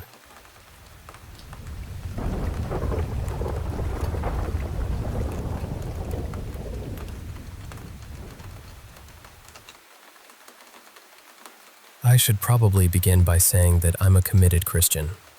My faith is very important to me, but I've also always believed there may be things in this world that we don't fully understand. This happened during a game night at our church. The church property has two separate buildings. One is the sanctuary, with the pews, pulpit, stained glass windows, and everything you'd expect in a traditional church. The other is a multi-purpose building across the parking lot. It's basically a large recreation hall with a basketball court, a kitchen, several classrooms, and an upstairs area where some of the worship equipment is stored. A few friends and I were gathered in that second building. There were maybe 8 of us altogether, and we were getting ready to start another board game. Before we began, I decided to use the restroom. The game we had chosen usually takes hours, and once everyone gets invested, nobody wants to pause. Because the church had been trying to reduce its electricity bill, most of the hallway lights were turned off. I used the light from my phone to make my way down the hall. On my way back, I passed the nursery. Just after I walked by the doorway and turned my back to it, I heard whispering behind me. It wasn't clear enough to understand. I couldn't make out any actual words. It sounded more like several people quietly talking through a wall, or a television playing in another room with the volume turned almost all the way down. I stopped and looked back. The whispering stopped immediately. I stood there for a moment, listening, but the hallway was completely silent. So I turned around and started walking again. The whispering returned. This time, it was louder. I honestly thought one of the younger guys had slipped away from the table and was trying to scare me. I hurried around the corner, hoping to catch whoever it was before they sat back down. But when I reached the main room, everyone was still sitting around the table. They were all looking at me, waiting for the game to begin. There was no possible way someone could have gotten from the nursery, past me, and returned to the table without being seen. I told my brother Daniel what I had heard. He laughed at first, but while I was explaining it, something knocked on the wall. 3 slow knocks. The sound came from the direction of the nursery. Then we heard something else. It was a low, strained sound, almost like someone letting out a short groan. The entire room went quiet. Most of the people there were around 19 or 20. One of my friends, a woman close to my age, was already terrified. She had pulled her knees up against her chest and kept staring toward the hallway. Nobody volunteered to investigate. Since I was one of the oldest people there, I grabbed a heavy flashlight from the kitchen and asked 2 of the other guys to come with me. We waited for another sound, but nothing happened. After several minutes, people slowly began talking again. Someone even tried to make a joke about it. The moment the conversation changed, the knocking returned. 3 knocks again. This time, they were much louder. We walked down the hallway together and opened the nursery door. I shined the flashlight across the room, checking behind the rocking chairs, inside the storage closet, and beneath the cribs. There was nobody there. The exterior door inside the nursery was secured with a deadbolt. Every other outside door had also been locked before the game began. If anyone had been hiding inside, they couldn't have slipped out without passing us. We closed the nursery door and returned to the others. Before we even reached the game table, the knocking started again. 3 heavy bangs. But now the sound was coming from upstairs. That made even less sense. The upstairs entrance was always kept locked because several members of the worship team stored expensive instruments and sound equipment there. I was the only person present who had a key. I unlocked the door, and almost everyone followed me upstairs. Nobody wanted to remain downstairs alone. I left the stairwell door open behind us, just in case we needed to get out quickly. We searched every room. We checked behind curtains, opened closets, and looked beneath tables. There was no one upstairs. When we reached the final room at the far end of the hallway, the stairwell door suddenly slammed shut. Everyone jumped. I ran back, pulled it open, and looked down the stairs, expecting to see somebody running away. The stairwell was empty. The lower door was still closed. At that point, nobody wanted to stay any longer. We went downstairs, locked the upstairs entrance again, and started gathering our coats, bags, and game boxes. We decided to continue the evening at a friend's apartment instead. As I carried some things toward the exit, I glanced down the hallway. The nursery door was open. We had definitely closed it.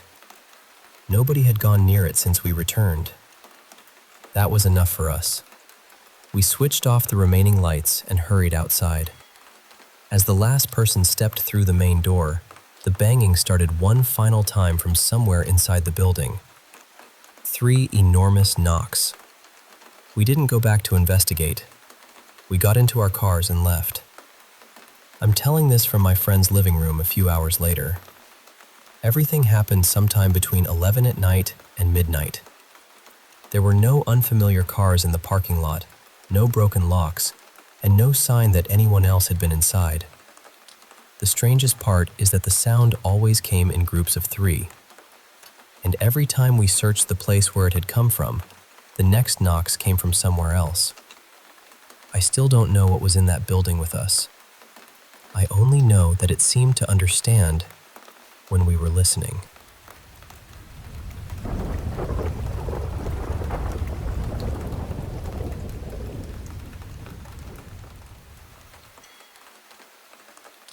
I used to work at a residential treatment home for children with serious behavioral and emotional challenges.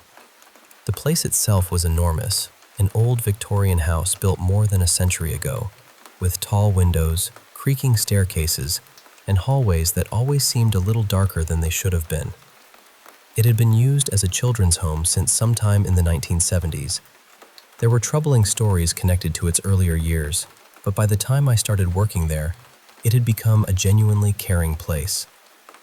I joined the staff in 2010 while finishing my graduate degree in psychology. Most of the children had lived through severe trauma. Many were also dealing with mental illness, developmental disabilities, or behavioral disorders, so unusual habits were not exactly uncommon. I normally worked during the day, but every so often I covered the overnight shift. At night, we had to check each bedroom every 15 minutes. There was one boy I'll call Danny. Almost every time I checked on him, I found him sleeping on the floor beside his bed. Sometimes his legs were sticking out. Other times, most of his body was underneath the bed. I would gently wake him, help him climb back onto the mattress, and tuck him in. Then I would return 15 minutes later and find him on the floor again. At first, I assumed it was connected to his trauma. Danny had been through more than any child should have to endure, and he often did things that were difficult to explain. I didn't want to embarrass him, so I never made a big deal about it.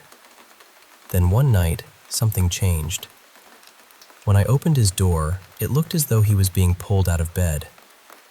I know how strange that sounds, but his upper body was still on the mattress while the rest of him was sliding toward the floor, almost as though something beneath the bed had hold of him. Danny was heavily medicated at the time, and he appeared to be completely asleep. I stepped into the room, and every hair on my neck stood up. The fear came out of nowhere. It was immediate and overwhelming. I grabbed him and pulled him away from the bed. He didn't wake up right away, so I practically dragged him across the floor before lifting him back onto the mattress. Even then, I tried to explain it logically. Danny was an unusual kid. Maybe he was moving around in his sleep. Maybe the medication was affecting him. Maybe I had simply misunderstood what I saw. Still, I was getting tired of lifting a boy who weighed more than I did off the floor every night. So the next afternoon, I decided to ask him about it. I kept my voice casual. "Danny, how come you keep sleeping under your bed?" The second I asked, his expressions changed. His eyes widened, and for a moment, he looked genuinely frightened. Then he shrugged and said, almost as though it were obvious, "That's because of the dark man. He lives under there." I remember feeling a chill, but I still assumed he was describing his trauma in some symbolic way. I didn't want to dismiss him, though, so I smiled and said, "Well, we can't have that. Let's tell him to leave." The children knew I had a silly routine for getting rid of imaginary monsters. I would pretend to wrestle them out of closets, drag them across the room, kick them through the doorway, and order them never to return. Usually, the kids loved it. Danny didn't smile. He looked directly at me and said, "That won't work on this one. You need to pray too." That caught me off guard. Danny had significant intellectual disabilities. He had very limited exposure to frightening movies or supernatural stories, so hearing him say that felt strangely out of character. Still, I wanted him to feel safe. I found an old Bible from the downstairs sitting room, borrowed a salt shaker from the kitchen, and returned to his bedroom. Together, we said the Lord's Prayer. I also read a short prayer of protection that I found online. Then we sprinkled a little salt around the bed.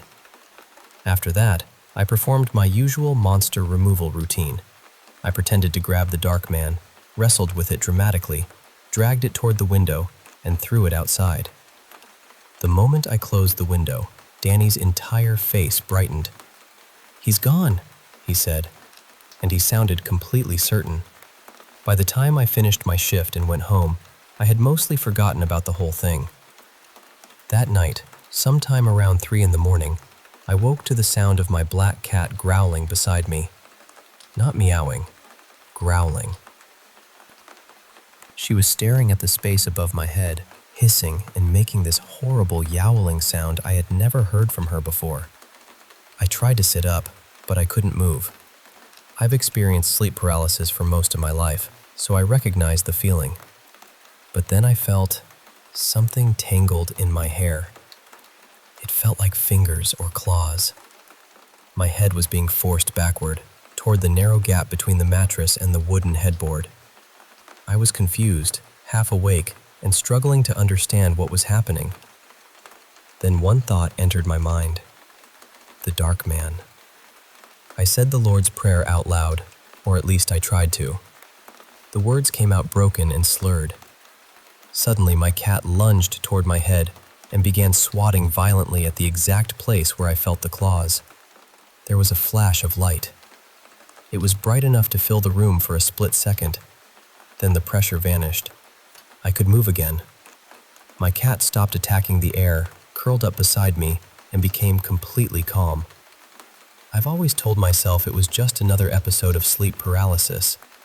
That is the most reasonable explanation, and it is probably the correct one. But I have never forgotten the feeling in that room. It wasn't just fear. It felt like something was furious with me, like something had followed me home because I had taken away what belonged to it. And there is one final detail I still think about. After that night, Danny was never found sleeping on the floor again.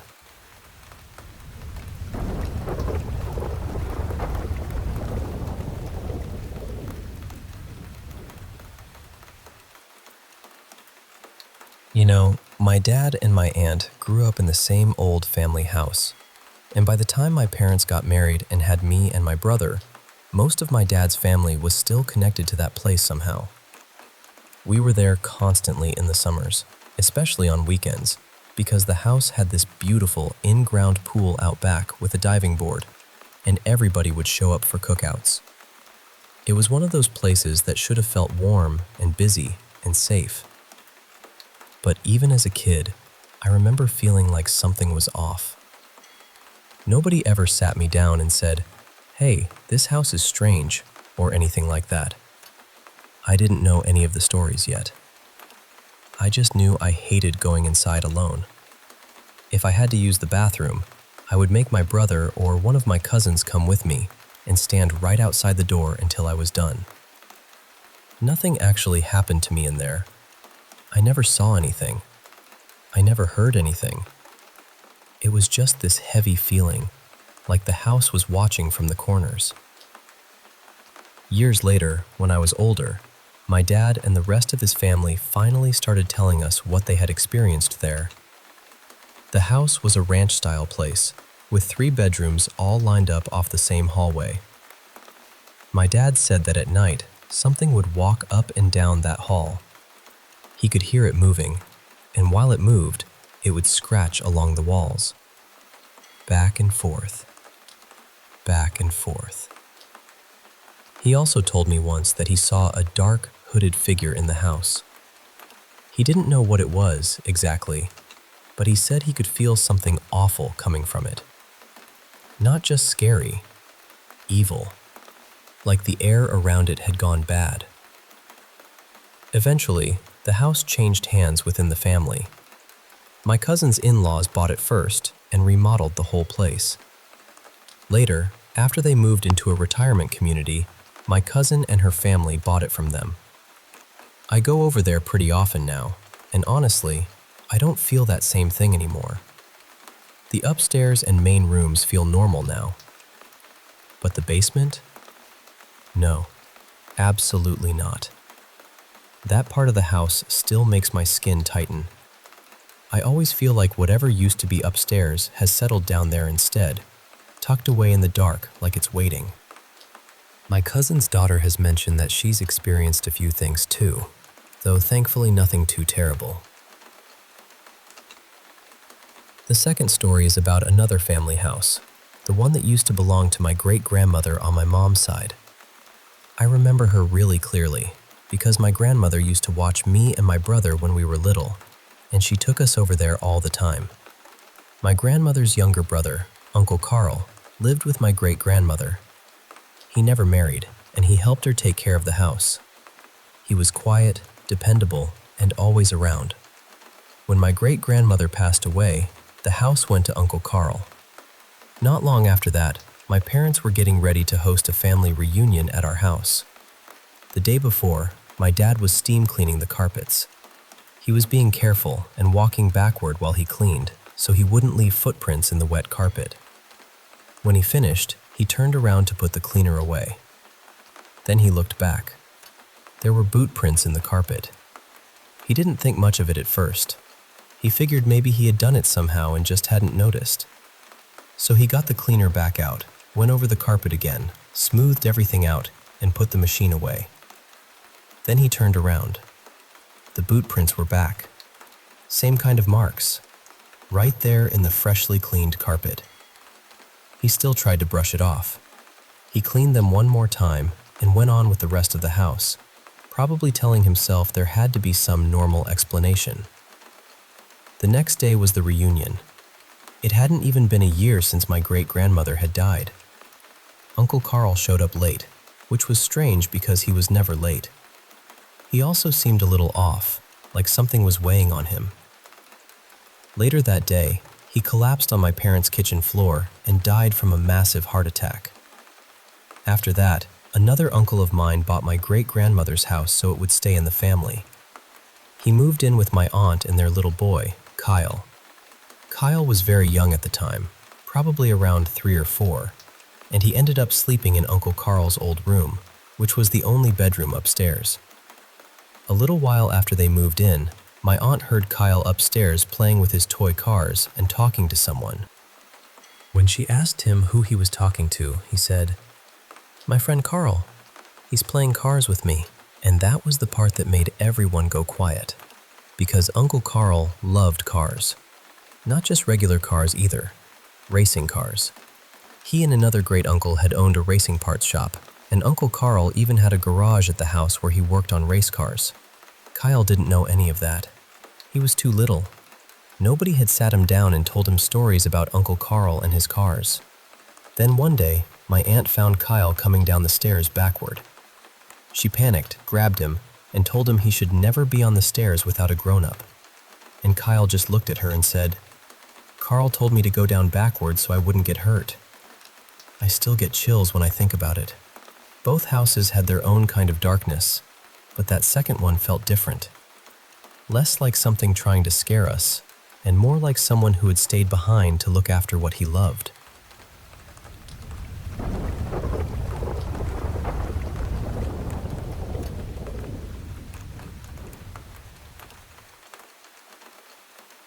I still think about this sometimes, and honestly, it's one of the scariest things that ever happened to me.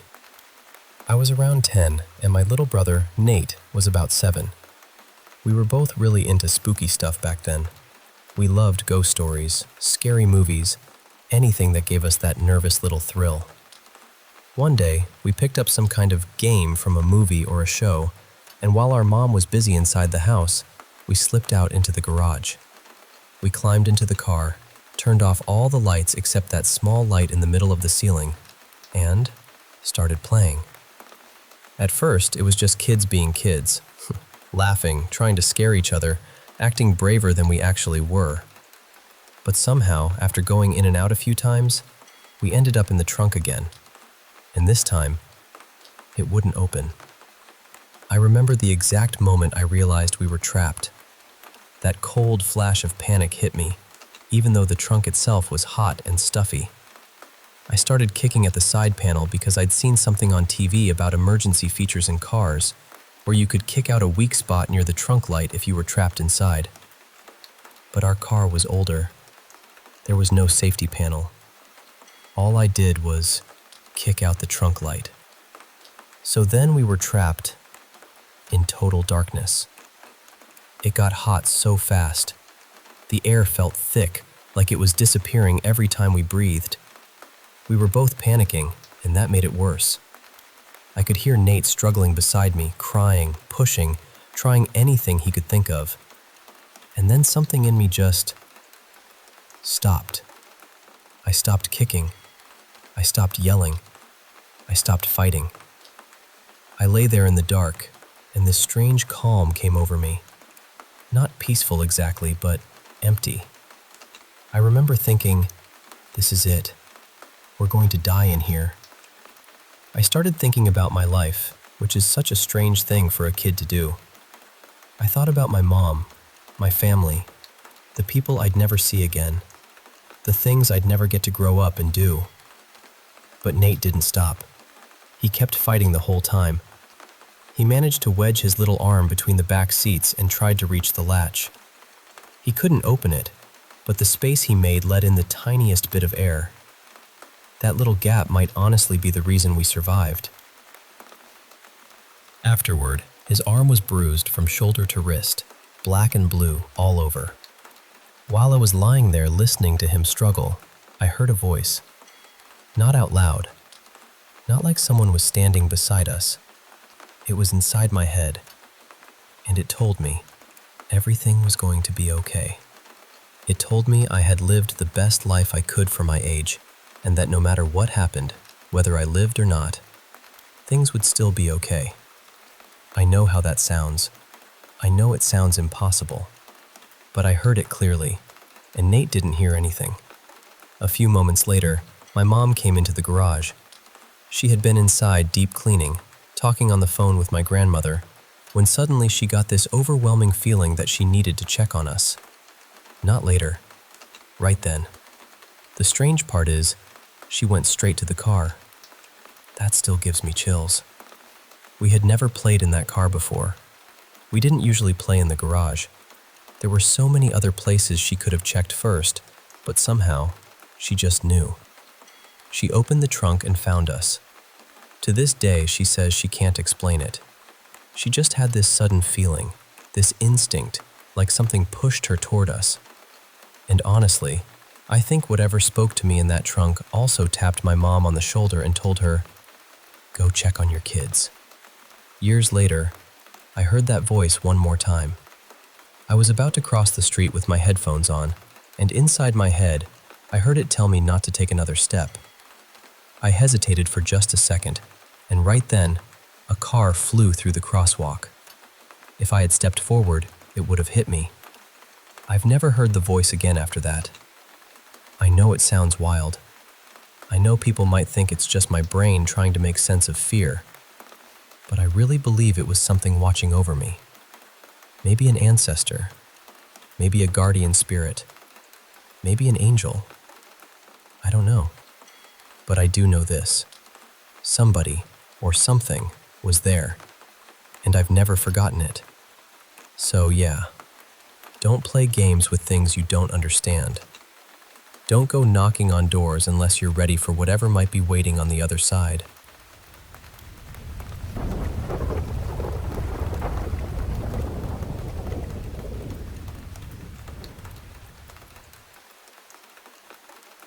When I was in 5th grade, my family lived in this little townhouse, and I swear, that place had a strange feeling to it from the start. My parents had been divorced for a few years by then, so it was my mom's place. She worked night shifts, which meant a lot of the time it was just me and my 3 siblings home alone after dark. Our bedrooms were upstairs, right near the staircase, and my mom's room was farther down the hallway. One night, it was around the time my mom usually got home, and we heard footsteps coming up the stairs. Not a little creak, not the house settling, actual footsteps. My sister and I got excited because we thought it was our mom, so we ran over to the stairs, ready to hug her when she came up. But nobody was there. The downstairs was completely dark. No lights, no sound, nothing. We called out for my mom, but there was no answer. She clearly wasn't home yet. My sister and I were so shaken up that we couldn't even go back to bed. We just stayed awake, waiting. And the second my mom finally came through the door, we told her exactly what had happened. Then there was another time, in that same house, around Christmas. My mom used to hang little bells on all the doors, so whenever someone opened one, you could hear it. I was playing on the stairs by myself when I heard bells ringing upstairs. I looked up, expecting someone to come out of a room, but nobody did. so I went upstairs to check. There was no one there. Then the bells on my brother's bedroom door started moving. And I don't mean they gave a tiny little wiggle, like from a draft or something. They were swinging, clearly swinging. I just stood there, staring at them, thinking maybe someone had opened the door and moved them. I waited for my brother to come out, or for one of my siblings to pop out laughing. But nobody came out. Then, while I was still watching, the bells moved again, right in front of me. No hand, no door opening, no reason. I ran downstairs so fast I probably touched 3 steps total. My siblings were all in the living room watching TV, and my mom was in the kitchen. Nobody had been upstairs. I tried telling everyone what happened, but nobody wanted to come check with me. They just brushed it off. So I tried to convince myself it was probably my older brother hiding one of his friends in his room or something, because he was always the rebellious one. That was the only explanation my brain could tolerate at the time. But honestly, I never really believed it. Years later, I lived in Okinawa, Japan, and that place had its own kind of heaviness. There are so many haunted stories connected to the island, especially because of World War II. At the time, my then-boyfriend Mason had just been stationed there, and he was living in the Air Force ammo dorms. I think the building had 4 floors. I stayed there with him for a while, and one night he was asleep, but I was still awake. Out of nowhere, he sat straight up in bed and pointed toward the corner of the room. I asked him, "What are you pointing at?" He didn't answer. He just kept pointing for a moment, then laid back down and went right back to sleep. The strange thing is, I wasn't as terrified as I probably should have been. I had already dealt with weird things before, plus I'd had a lot of sleep paralysis experiences, so I told myself he was probably dreaming. The next day, I asked him about it. He didn't remember anything. A few nights later, I had a dream about a shadow figure crouched on top of the fridge, sitting there like some kind of gargoyle. It had red eyes. Again, I tried to brush it off. I told myself, it was just a dream. Don't make it into something bigger. But months later, after Mason and I had gotten married and moved into a house on base, we had some friends over. A lot of them had either lived in those dorms or knew people who had. At some point, one of them casually mentioned having a dream about a shadow figure with red eyes. I froze. I told them what I had seen in my dream, and then other people started sharing their own stories. One by one, people admitted they had seen the same kind of figure, or dreamed about it, or felt something strange in those dorms. By the end of the conversation, everyone had chills. It was just too specific. Too many people had experienced the same thing. And Okinawa already had this reputation for haunted places. Americans would go ghost hunting there, treating it like an adventure, but the locals usually wouldn't mess with those places at all. They knew better. The ammo area had stories too. People talked about phone calls coming from abandoned buildings and lights being on in places where the power should have been gone for years. I never went looking for anything after that.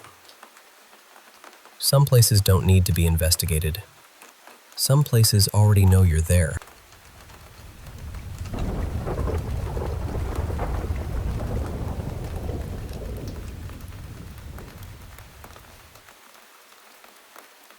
Honestly, I'd try not to panic too much about the torn shirt. Clothes just aren't made the way they used to be, and a rip can happen so easily. It could have snagged during the move, or even torn when you pulled it out of a drawer, a bin, or wherever you had it stored. I know it can feel unsettling when it happens at the wrong moment, but I wouldn't let that one detail feed your fear. And that's kind of the big thing here. Whether there is something spiritual going on or not, fear is not something you want to keep handing over. If there is an entity, don't give it a buffet of anxiety. The same goes for the mold concern. In one of my old places, we had a serious mold problem and somehow never smelled a thing. Later we found out there was a slow leak inside the wall from the upstairs neighbor's shower. So if hiring a professional isn't realistic right now, it might still be worth looking up simple ways to check for hidden moisture or mold. Sometimes the creepiest explanation is just plumbing wearing a tiny villain cape. I'm not saying you're making things up, and I'm definitely not saying there couldn't be something spiritual happening. I'm just saying it's really important to rule out the ordinary stuff first. In my experience, physical problems can be way more stubborn and Drandis than spiritual ones. I learned that the funny way, actually. My last apartment had belonged to a man named Robbie who had passed away, and for weeks I kept hearing this faint scratching sound on the wall every morning and again in the evening. I checked for mice. Nothing. I checked for loose wires. Nothing.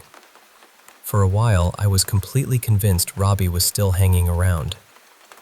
Then one day, I finally realized it was my prayer plant.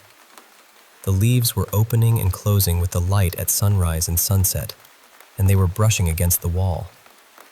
I had spent almost a month side-eyeing a houseplant like it was a haunted roommate. So, once you've ruled out the environmental things and the strange stuff still keeps happening, then yes, there are ways to clear out unwanted energy or spirits. Usually, it isn't as hard as people imagine. The first thing is to stop feeding it negative emotion. Remind yourself that you are alive, you are grounded, and you are stronger than whatever might be lingering there. It cannot just take power from you, unless you keep offering it fear. If you feel drained, do something small to bring yourself back into your body. Take a short walk. Drink tea. Sit in the sun for a few minutes. Put on clean clothes. Open a window. Something simple that tells your nervous system, I'm still here, I'm okay. If you're sad, let yourself feel it, but try to understand where it's coming from. Don't let it turn into a swamp you sit in all day. Feel it, name it, and then gently move yourself towards something steadier. After that, make your home feel less welcoming to heavy energy. Declutter as much as you can. Give the place a good deep clean. Burn incense if that feels right to you, or use smoke cleansing, or whatever cleansing method fits your beliefs.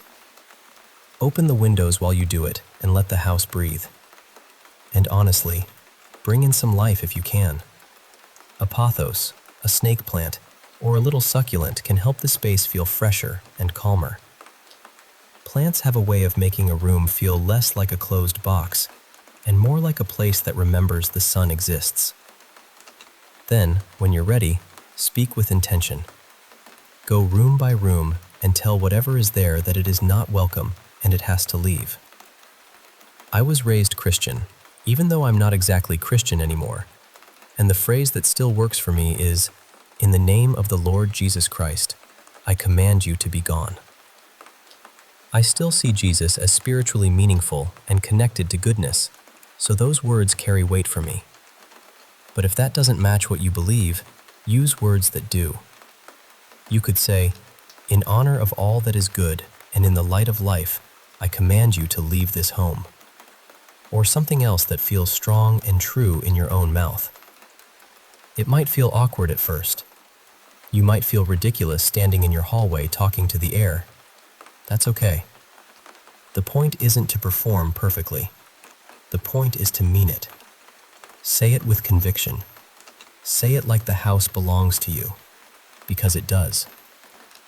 And whether the problem is spiritual, emotional, or something hidden in the walls, you'll be taking your power back one step at a time.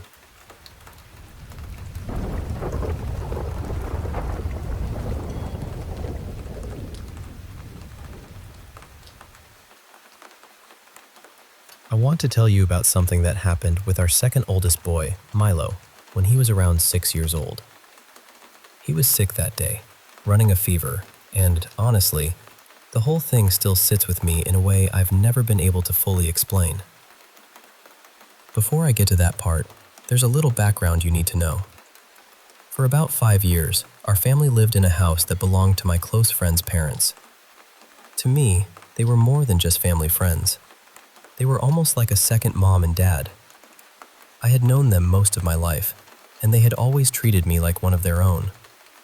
Both of them eventually passed away in that house, a couple of years apart. And behind the house, not far from the back door, they were laid to rest in a small mausoleum. So their presence, in one way or another, never really felt far away.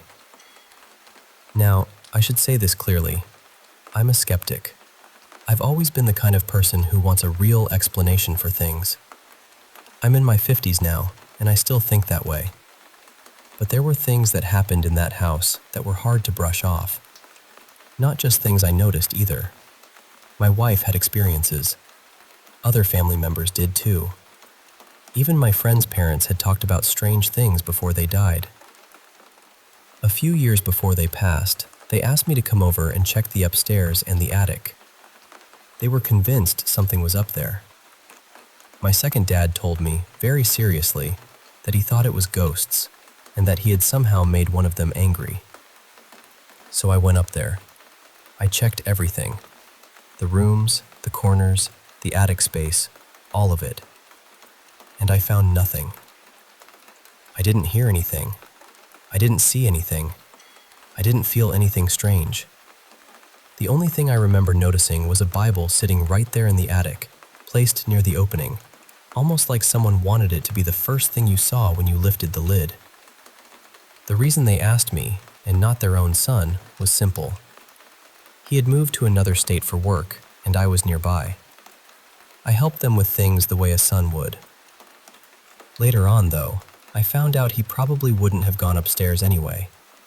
He was too afraid of that part of the house. But back to Milo. He was lying on the couch, burning up with fever, restless and miserable. My wife was taking care of him. He had a wet cloth on his forehead, and he kept holding his head like it was pounding. Then he started saying, "Mommy, those kids won't stop running on the roof. They're making my head hurt." My wife knew there weren't any children on the roof. There was no one upstairs either. She figured it was the fever talking, that half-dreaming, half-awake state kids can get into when they're really sick. She tried to calm him down, then went into the kitchen to rinse the cloth again. When she came back, Milo looked calmer. He said, "It's okay now, Mommy. The nice lady told the kids to stop." That made my wife pause. She asked him, "What lady?" He told her he could still see her. So my wife asked him to describe the woman, and when he did, she said she nearly dropped right where she stood. In one of the bedroom drawers, we kept a laminated obituary card with a picture of my second mom on it. My wife went and got it, brought it back to the couch, and showed it to Milo. He pointed to the picture. That was the woman he had seen. After that, I started noticing a pattern. The activity in the house seemed to pick up whenever one of the children was sick. Another time, our youngest was home from school, lying on the couch not feeling well, and I was there for that one.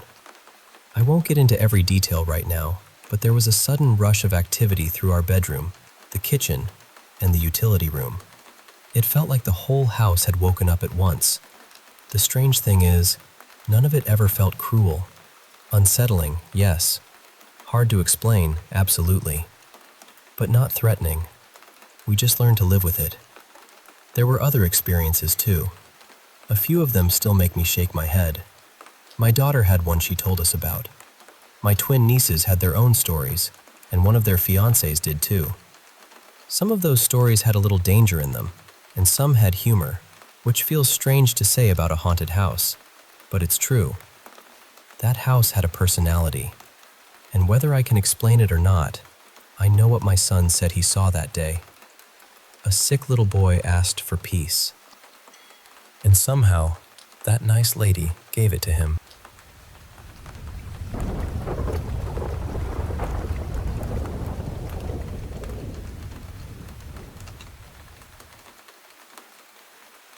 I don't remember much from when I was little. Honestly, I don't know if I remember any of it clearly. But my parents remembered. They remembered everything. According to them, when I was really young, I used to talk about seeing things around the house. Not in a dramatic way. I wasn't screaming or hiding under blankets. I'd just mention it casually, like it was completely normal. There was one figure in particular I used to talk about. I called him the gentleman. My parents said he wore a neat, old-fashioned hat and carried a folder tucked under his arm, almost like he was on his way to an appointment. I'd point him out sometimes and say things like, "He's standing over there," or "He's watching us," or "He just walked past." To me, apparently, it was no stranger than noticing someone crossing the room. My parents were religious, so they believed I might have been seeing a spirit. But since I never seemed afraid of him, they didn't think of him as something bad. My mother always said there was a calmness around the whole thing, at least from my side. I just accepted him. There's one story my dad used to tell that always stuck with me, mostly because he was the kind of person who believed in things, but still wanted a logical explanation. He liked science. He liked reason. He liked being able to say, "Here's why that happened." But this one, he never really explained. I was still a baby then, too young to talk. One night, I was restless and crying, the way babies do. My dad picked me up and carried me through the hallway, walking back and forth, trying anything to settle me down. He turned off the lights, hoping the darkness would help me fall asleep again. He said it went on for a while. Then suddenly, I stopped crying. Just stopped. He looked down at me and realized I wasn't looking at him. I was staring up into one corner of the hallway ceiling. There was nothing there, just a plain corner where two walls met. My dad turned his body slightly, thinking maybe I was looking at a shadow or a crack or something catching the light, but every time he moved, my head shifted just enough to keep that corner in view. Then I smiled, and after that, I started laughing. Not a tired little baby noise either, according to him. A real laugh. Then I reached both arms up toward that empty corner, like I expected someone to take me. That was the part that scared him. My mom had her own story too. She said one morning, when I was about 3, I woke up and seemed different somehow. Not upset exactly, just very still, too serious for a child that age. She came into my room and said good morning, and I guess she noticed right away that something felt off. She asked me what was wrong, and I told her, very calmly, "It's finished now." She asked me what I meant. I looked at her and said, "I just came back from visiting heaven." That was all I would say. Now, could I have been making things up? Of course. Could it have been a dream? Absolutely. Kids say strange things all the time, and memory is such a slippery little creature. It changes shape when you try to hold it. But there are two things I know. The first is that my parents said it all stopped when I was around 3 or 4. No more talking about the gentleman. No more pointing at empty rooms. No more mentioning people walking through the house.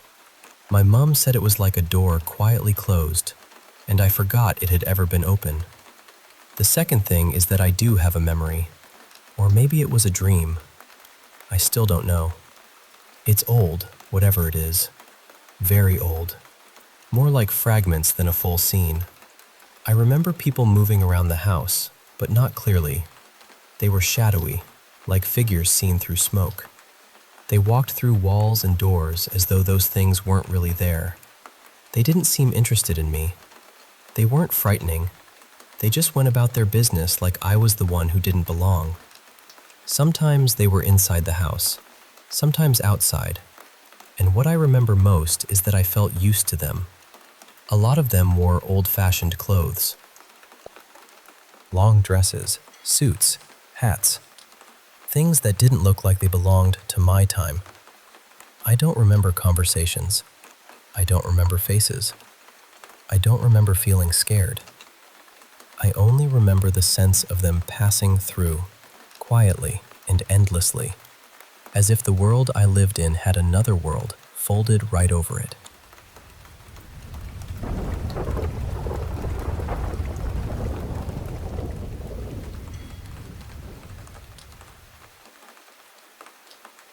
I must have been about 5 years old when all of this happened.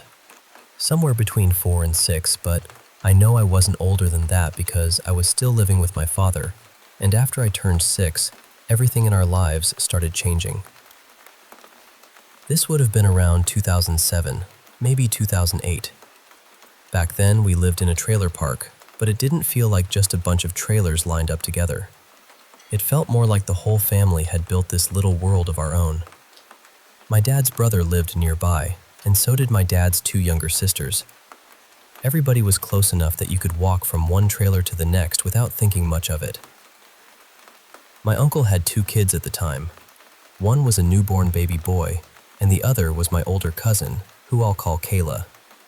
She was around 12 or 13 then.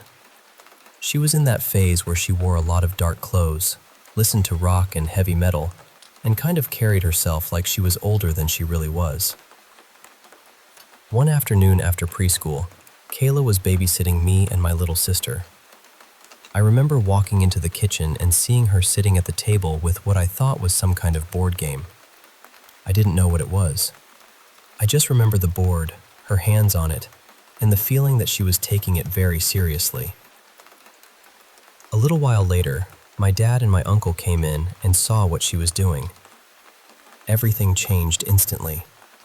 My uncle snatched the board away from her, and he and my dad started fussing at her, asking where she got it and why she was playing with something like that. They kept telling her it was dangerous. I didn't understand why everybody was so upset. To me, it still looked like a game. The only thing I clearly remember Kayla saying was, "You're supposed to say goodbye." My uncle handed the board to my dad and told him to throw it away. But my dad didn't throw it away right then. He brought it back to our trailer and kept it. After that, strange little things started happening. At first, it was small. I'd leave my toys in one spot, go watch cartoons, then come back and find them moved around like somebody had been playing with them. Sometimes I'd be lying in my room on my little blue race car bed, the kind with the plastic still on the mattress under the sheets, and I'd hear something climb off the bed and run out of the room.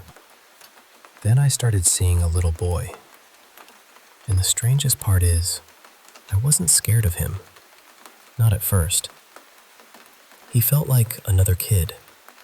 One day after school, he came running down the hallway from my dad's bedroom toward me, and he introduced me to his sister.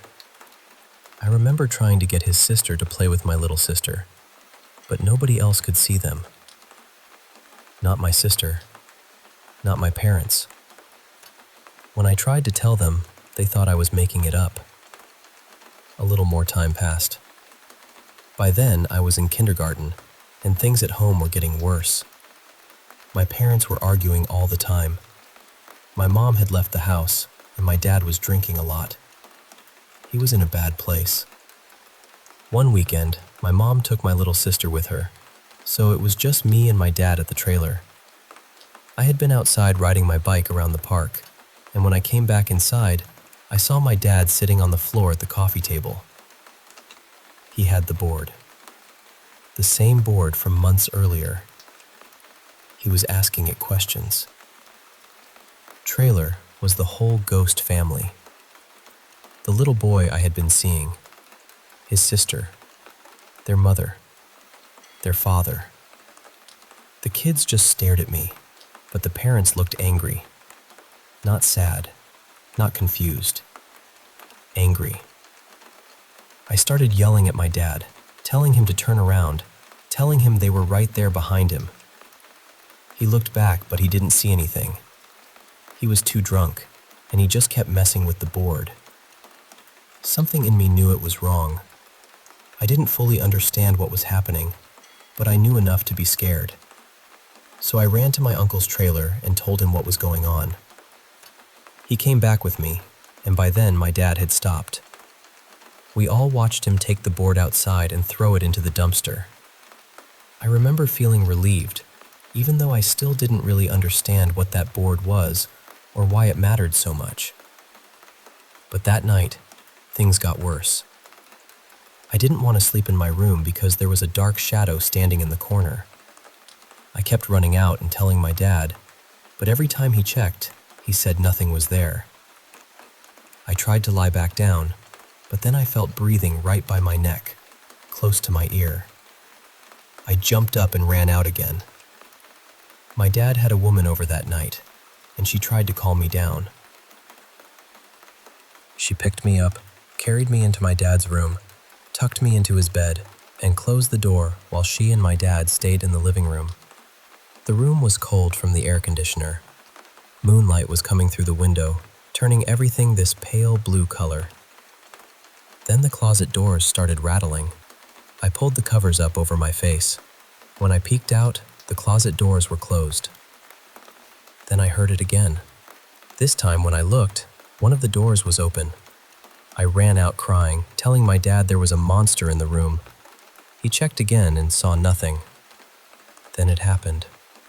I was right on the edge of falling asleep when something ripped the covers off me. I opened my eyes, and it was the father. The father of the little boy I had been playing with. His face is something I still can't forget. He looked evil. Not just angry anymore. Evil. For a second, I couldn't move. It felt like my whole body froze, like I was trying to run but nothing would work. Then I screamed. I pointed down the hallway toward my dad's room, trying to tell him what I had seen. And right then, the bedroom door slammed shut by itself. The woman my dad had over said, "Nope, I gotta get out of here." My dad grabbed me, and we left that trailer that same night. We went to my grandparents' house, and they prayed over me. After that, I went to live with my mom. Years later, when I was about 9, I visited my dad again.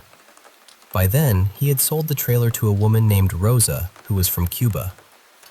One day, my dad and I were walking to the store when Rosa came rushing outside. She had pictures she wanted to show us, pictures she said she was going to send back home to her family. But in every photo, you could see them. The same ghost family I had seen as a little kid. The mother and father only seemed to show up in what used to be my dad's old bedroom. My dad looked at the pictures and said, "My son told me about that." Then Rosa started telling us about the things happening to her in the trailer. She said something would pull her hair at night, and she said the little boy would tickle her feet while she was trying to sleep. That's when I knew it hadn't just been my imagination. I was a little kid, yes, but I know what I saw.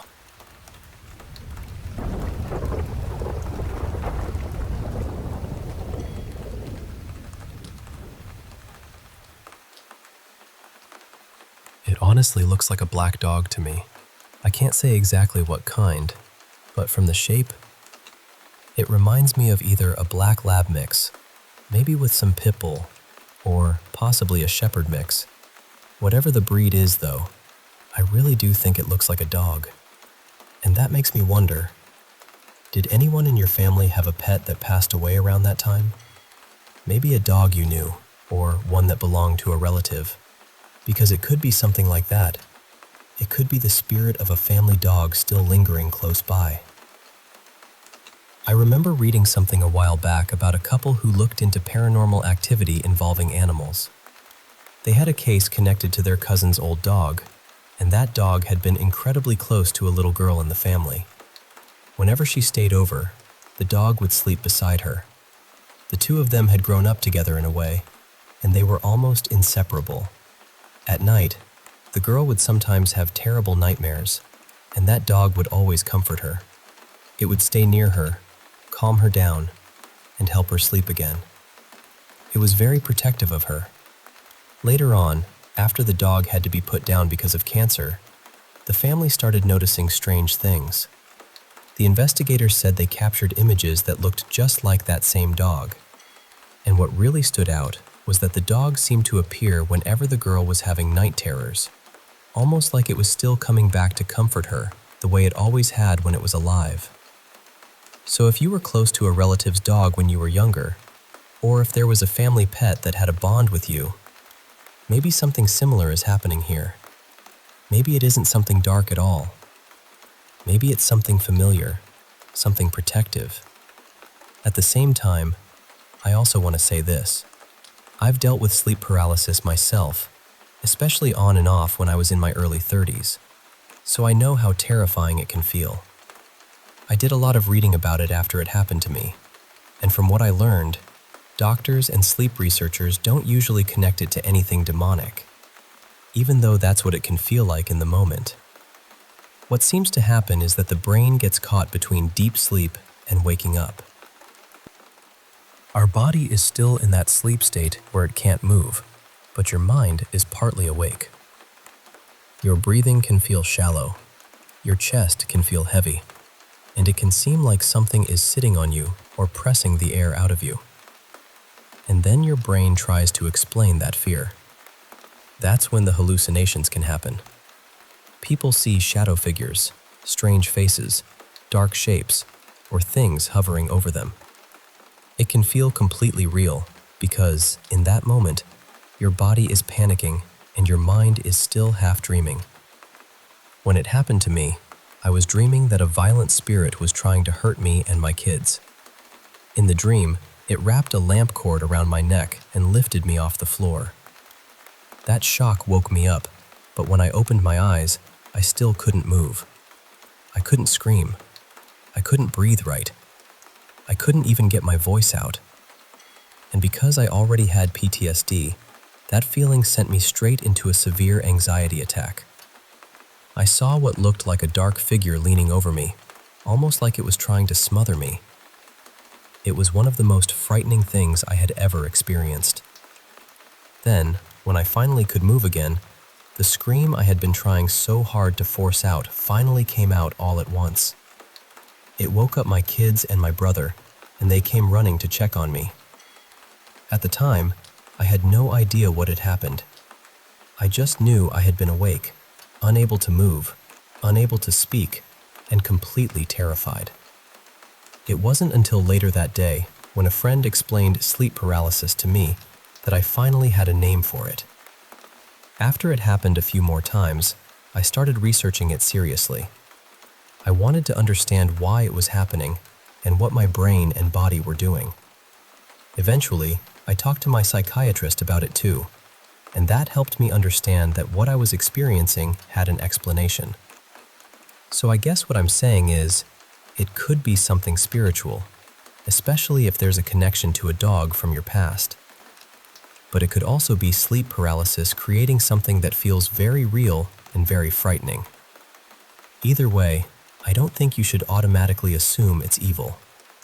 Sometimes the mind shows us fear, and sometimes, maybe, something loving stays close.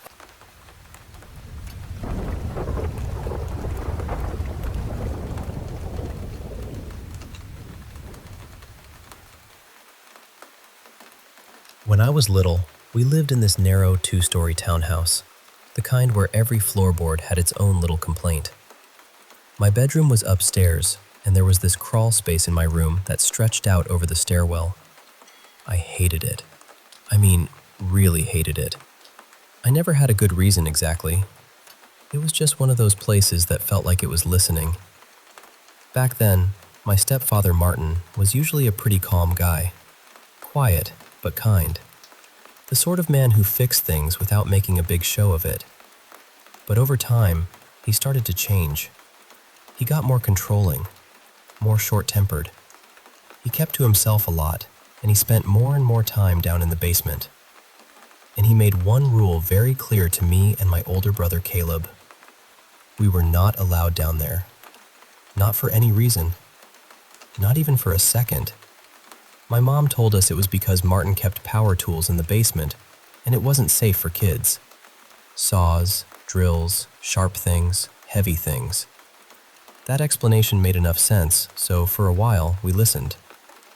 But kids are kids. One afternoon, the school bus dropped us off, and when we got inside, nobody was home. No mom, no Martin, no car in the driveway. To us, that felt like the universe had just handed us a golden ticket to make a terrible decision. Caleb looked at me and said we should finally go see what was down there. Just a quick look, nothing major. I didn't want to, not really. But I was younger and I followed him everywhere.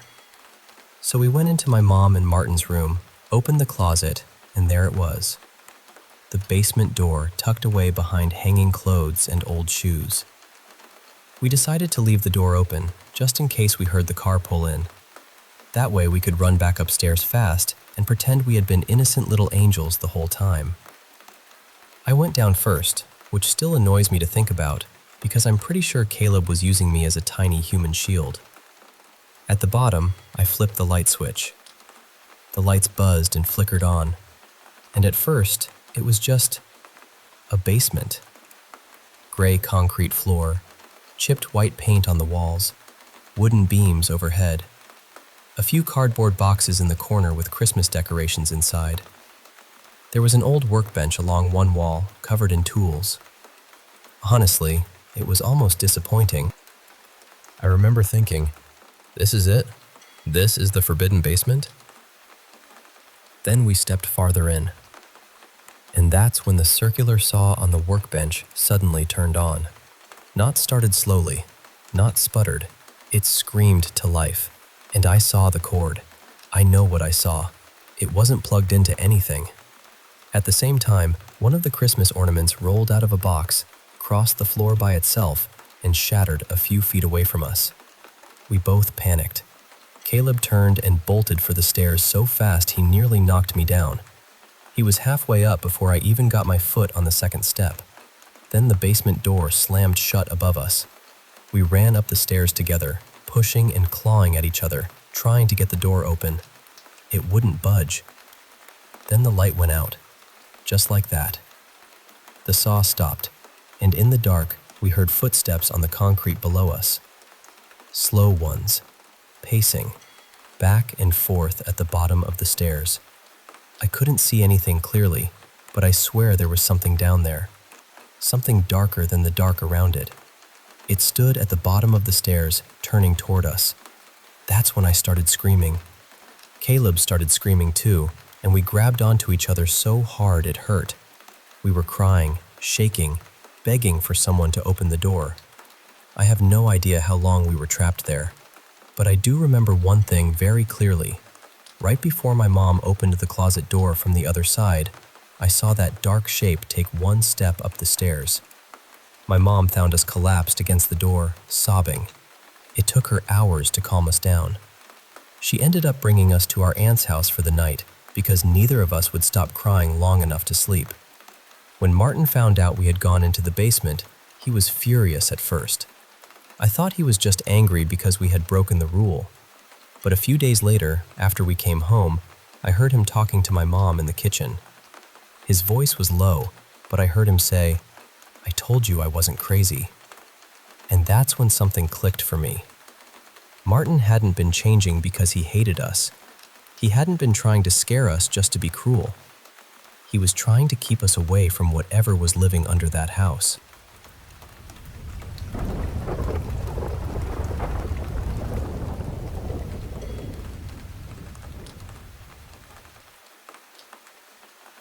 Hey, I want to share something that happened to me a while back when I was living in Wilmington, North Carolina with some of my old high school friends. One night, a buddy of mine, let's call him Mike, and I decided to head down to the beach just after midnight. We wanted to get away from everything and have a real heart-to-heart about life. So we got there around midnight and settled on this empty lifeguard tower. It was a Saturday, so there were still some people around, which felt normal to us. While we were chatting, I noticed a guy dressed all in black coming from near the pier, about 200 feet away. There were plenty of folks on the beach, so I didn't think much of it at first. But as time passed, people started leaving, and this figure kept edging closer. Mike noticed him too, and we both just stopped talking for a moment to watch. The man was about 5 or 6 feet tall, looked like he was maybe drunk, shuffling slowly. He wore a black t-shirt, black pants, and a black cap. What really got to me was his face, or well, the lack of one. There were no features at all, just a blank, black void where his face should have been. Earlier, we'd seen other people and could make out their faces just fine, so this was different, unsettling. The figure headed straight for our lifeguard tower, and Mike and I instantly went into fight or flight mode. We fell silent, eyes fixed on him as he shuffled right under the tower. Then, just like that, poof, he vanished. There was nowhere he could have gone without us seeing, but he was just gone. We didn't stick around after that and didn't talk much on the ride home. But honestly, that faceless black void still haunts me.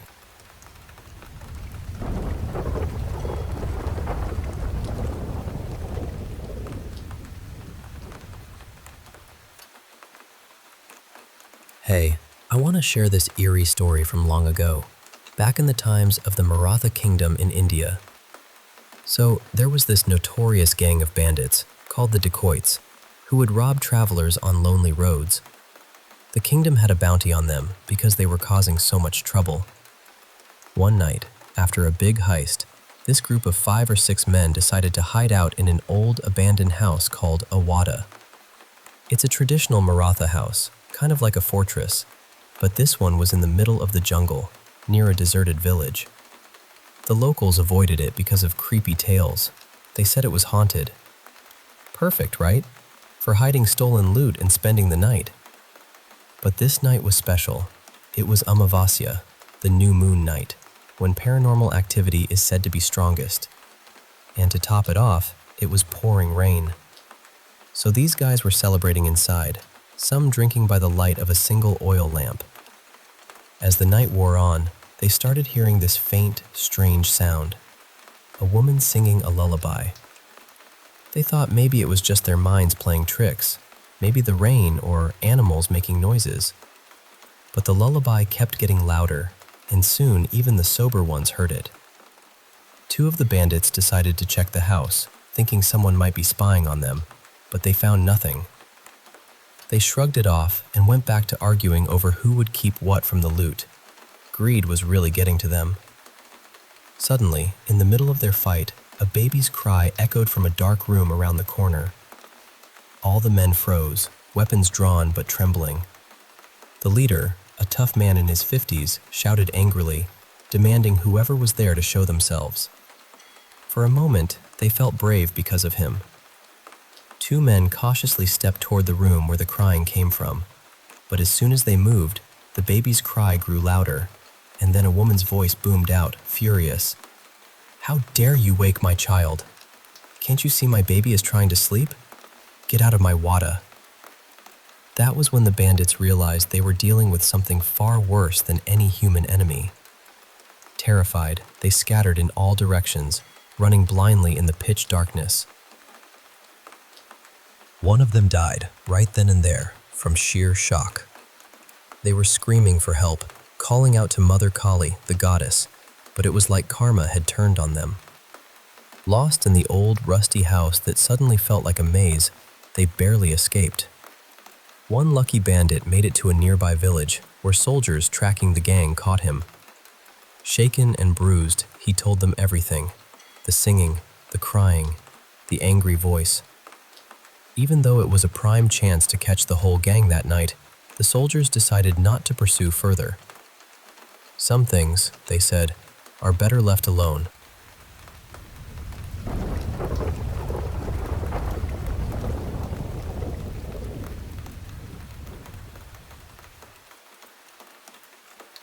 Hey, I want to share a little story about an unusual friendship I formed with a spirit named Greg. So, when I first moved into this old house, Greg and I didn't exactly hit it off. He was pretty restless. Imagine hearing stomping footsteps upstairs, drawers opening and closing on their own, and doors slamming shut. It mostly happened when I was either in my room upstairs or downstairs in the living room. At first, I thought someone had broken in, so I'd grab whatever I could, sometimes a baseball bat, sometimes a kitchen knife, and cautiously check through the house. But after this happened a few times, I slowly realized it wasn't an intruder. It was something else entirely. I've had my share of paranormal encounters before, but nothing this obvious, especially during the day. Though, to be fair, Greg did enjoy making some noise at night too. Eventually, I started getting pretty annoyed.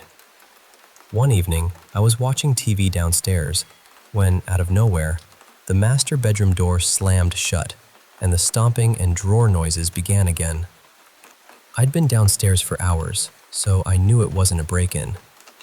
So I called out, something like, "Look, I don't mind you being here, but you seriously need to chill out.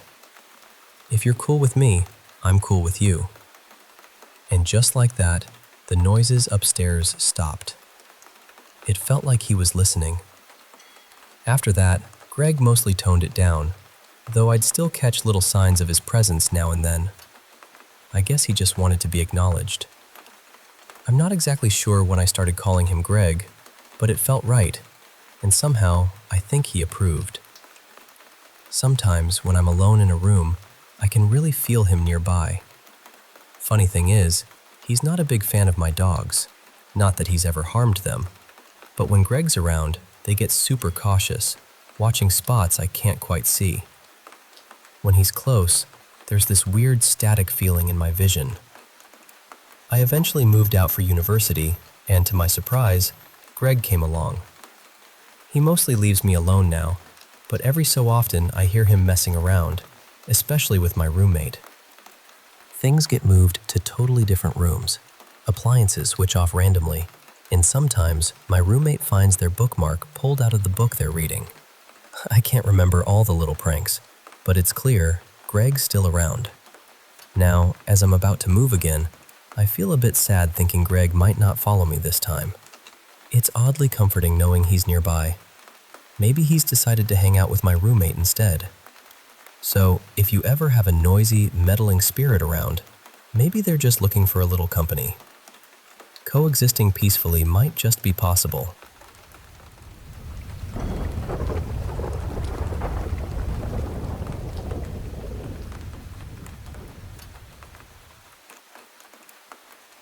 Hey, I want to share something pretty eerie that happened recently, and I hope you'll bear with me because it's a bit of a mixed experience between my husband's encounter and what I went through myself. So here's the background. We're in the middle of moving out of our home. My husband, let's call him Daniel, just got a teaching job in another part of the state. With in-person learning back on, the 3-hour drive daily wasn't going to work anymore. So we're packing up and preparing to leave. Last week, Daniel was cleaning the bathroom tiles in the shower, just scrubbing away like he usually does, and suddenly, 2 of the tiles just popped off. When he pulled them away, there was this crumbled sheetrock behind it. Honestly, this house was never really built properly. The walls are kind of a mess. A few days after that, Daniel told me something that gave me chills. He said he saw a figure in the bedroom, something he could only describe as a mix between Samara from The Ring, you know, that ghostly girl with long hair covering her face, and Cousin It from the Addams Family. So kind of this strange, eerie shape with hair all over, but standing upright. It was about chest height to him, and he's a tall guy, around 6 feet. The weird part? It just stood there in the doorway, less than 5 feet away, and then Daniel just walked straight through it, like it wasn't even there. He kept walking right past it and into the vacuum cleaner against the wall. Now, here's where my part comes in. We've been sleeping with just the covers on top lately because it's been way too hot for blankets underneath. One night, I'm not entirely sure if I was already asleep or just about to drift off, but I remember looking toward the doorway of our bedroom. And there it was, the same kind of figure Daniel saw. Same height, same eerie long hair covering the face. But this time, it did something different. It made this grabbing motion with its hand, palm turned inward, like it was reaching out to me. My heart just stopped. I was so startled that I slid under the covers and didn't dare look again for the rest of the night. This isn't the first time I've had ghostly encounters. Our dearly departed dog, Max, still feels like he's here sometimes, especially when we hear that familiar snore in the quiet moments. But this was the first time I clearly saw a human-like ghost. Not just a shadow or a trick of the mind. It felt real. I also remembered something a client of mine once told me when I worked at her house for a few weeks. She mentioned a ghost in her closet that grabs female caregivers if they don't enter carefully. Apparently, the last tenant in her home had hung himself in that closet. Creepy, right? Because ever since then, I've always made sure to knock and say out loud why I'm entering any room, just to be respectful and cautious.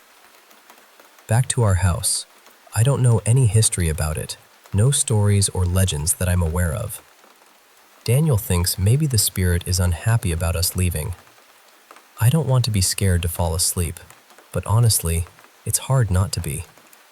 I keep wondering if there's something more going on here, or if it's just a weird coincidence. But the feeling in the room is definitely heavy, and that figure in the doorway still haunts my thoughts.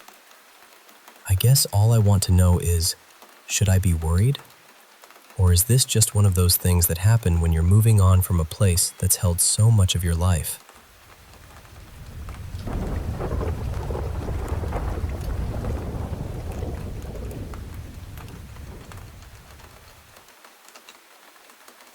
Hey, I want to tell you about this strange experience I had while working at Carisbrooke Castle on the Isle of Wight.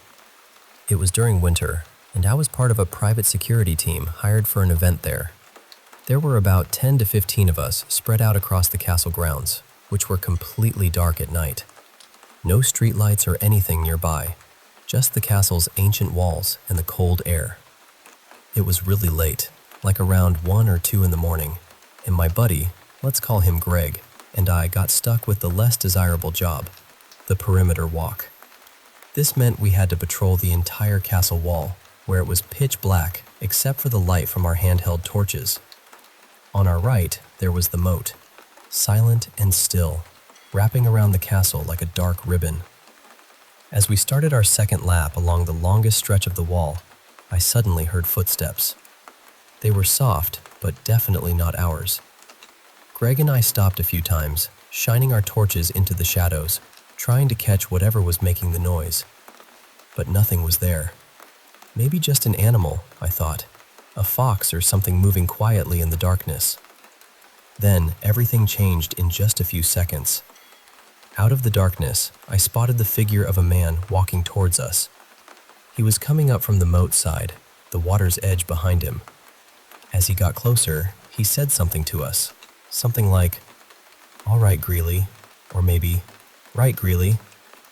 It was a casual, almost familiar greeting. But here's the part that still haunts me.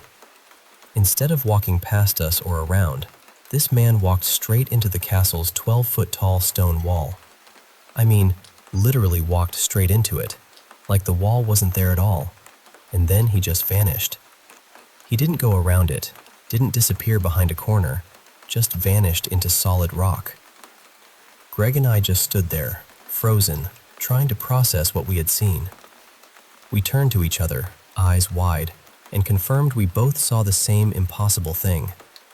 Someone walked into a solid wall and disappeared. We raised the alarm immediately, thinking it was an intruder. But after a thorough search of the site, there was no sign of anyone. No footprints leading away, no shadow in the darkness. Nothing that could explain the man who had just vanished into stone. To this day, I don't know what we saw that night, but I know what I saw. And it was like something out of a ghost story, right there in the cold, silent night at Carisbrooke Castle.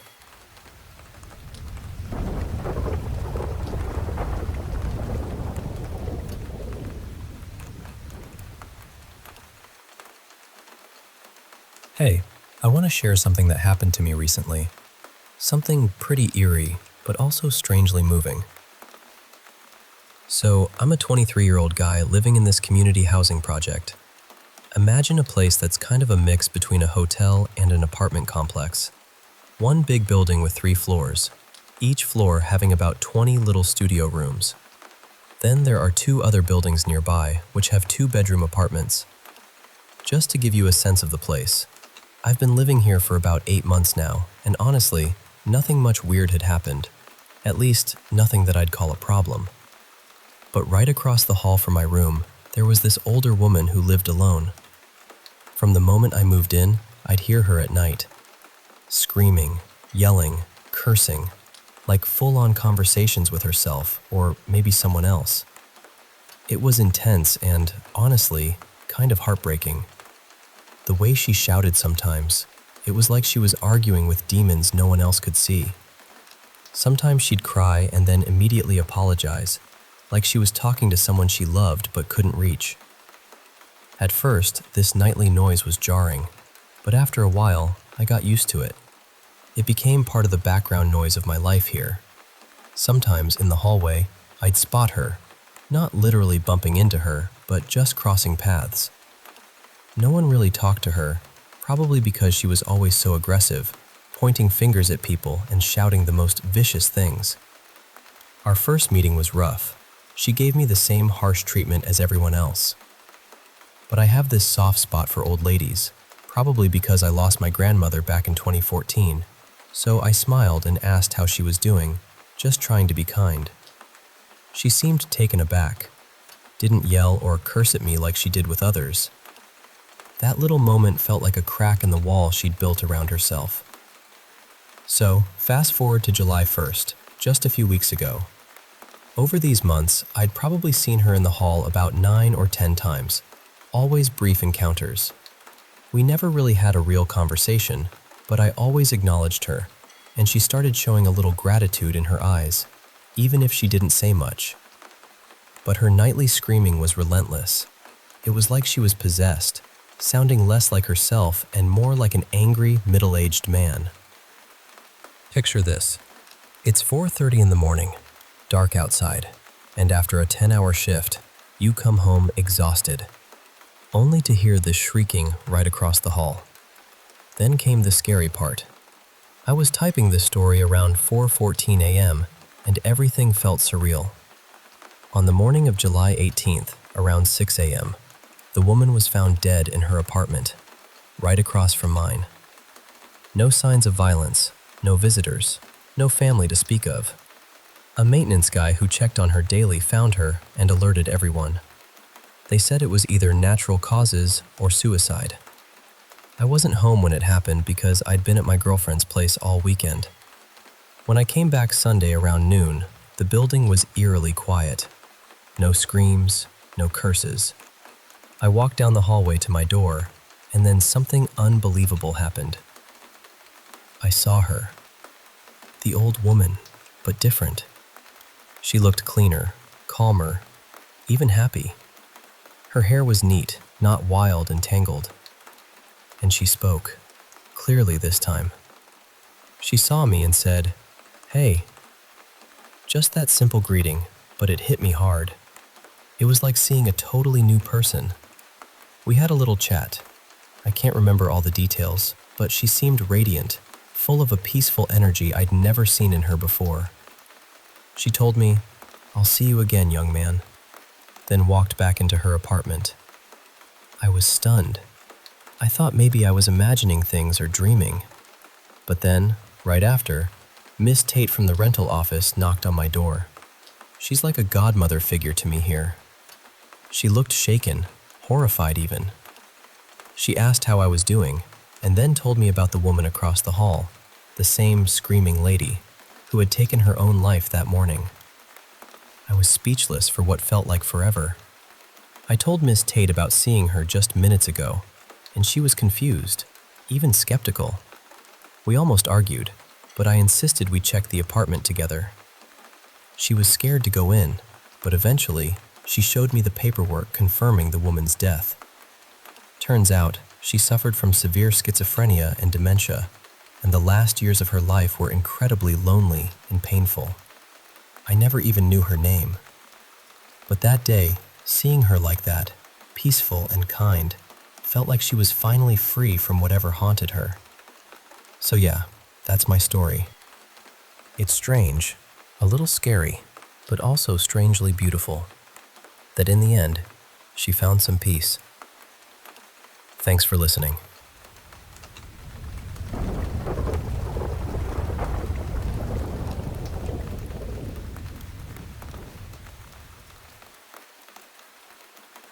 I was somewhere around 11 when it started, maybe a little younger.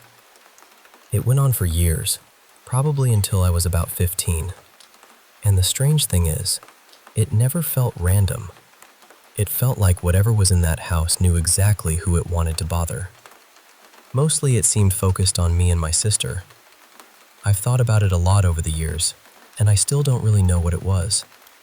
Part of me wonders if it was just some harmless spirit making itself known. But another part of me remembers the feeling in that house, and honestly, it didn't feel harmless. It felt watchful, heavy, almost annoyed that we were there. There are a few things I remember clearly, even now. One night I had gone to bed around 10. I was lying there trying to sleep, and the very second I closed my eyes, there was this massive bang right beside me. I don't mean a normal bang. I mean it sounded like something exploded next to my head. My ears were ringing. My whole body reacted before my brain even caught up. I ran upstairs crying to my parents. They had heard it too, which made it even worse somehow, because it meant I hadn't imagined it. We all went back down to my room, and right beside my bedroom door there was this cardboard moving box. It had a deep, shoe-shaped dent in it, like someone had kicked it as hard as they possibly could. There was no one there. No one could have done it and disappeared. It was only a couple of meters from where I had been lying. Another night, I was home alone at around 3 in the morning. I was upstairs watching TV, trying to act normal in a house that never really felt normal. Then I heard footsteps. They started at the bottom of the staircase. Slow, heavy, deliberate footsteps. Not creaks, not the house settling. Actual footsteps, one after another, coming up the stairs. I remember turning from the sofa and just staring at the staircase. I couldn't move. My whole body went cold, like all the blood had decided to leave at once. The steps kept coming, all the way up. The moment they reached the top, I ran. I bolted out of the house wearing just a t-shirt, and it was freezing outside, something like -3 or -4 degrees. I stood out there shaking for hours until my parents came home. That fear is hard to explain unless you felt it. It wasn't just being scared. It was like staring into something that was staring back. There was another time when my childhood friend Marcus was over. We were in my room in the middle of the day, playing video games. Broad daylight, nothing creepy about it at first. Then we both heard footsteps coming down from the second floor. They stopped right outside my bedroom door. We looked at the handle, and both of us watched it slowly turn. Then the door opened by itself. Nobody was there. That one still bothers me because someone else saw it too. It wasn't just me being tired or scared. Marcus saw the same thing happen right in front of us. My sister had her own experiences too. I didn't witness all of them myself, so I can't say with total certainty exactly what happened. But after what I went through, I believe her. She had this little toy ice cream truck that only worked if you pulled it backward first. Then it would roll forward and play music. One night around 2 in the morning, it suddenly started playing on its own. Then it drove itself right off the shelf in her room. That should not have been possible without someone pulling it back first. But the scariest thing she ever told me was about her bed. She had one of those bunk-style beds where there was a mattress above and a space below. One night she woke up for no obvious reason. She was about to go back to sleep when she saw the top mattress slowly pressing downward, like someone had climbed onto it and was lying down directly above her. She said that was the worst thing that ever happened to her in that house. After we moved out, it stopped. Completely. Neither of us has had anything like that happen since. There were other things too, smaller things. Knocks, random sounds, little moments that would probably scare most people, but after a while, you almost go numb to them. The big things stay with you. The rest just becomes part of the background noise of living in a place that doesn't feel like it wants you there. I still wonder what it was. an angry man, a jealous child, something attached to the house, or something else entirely. I don't know, but I know what it felt like. It felt like something was waiting for us to be alone.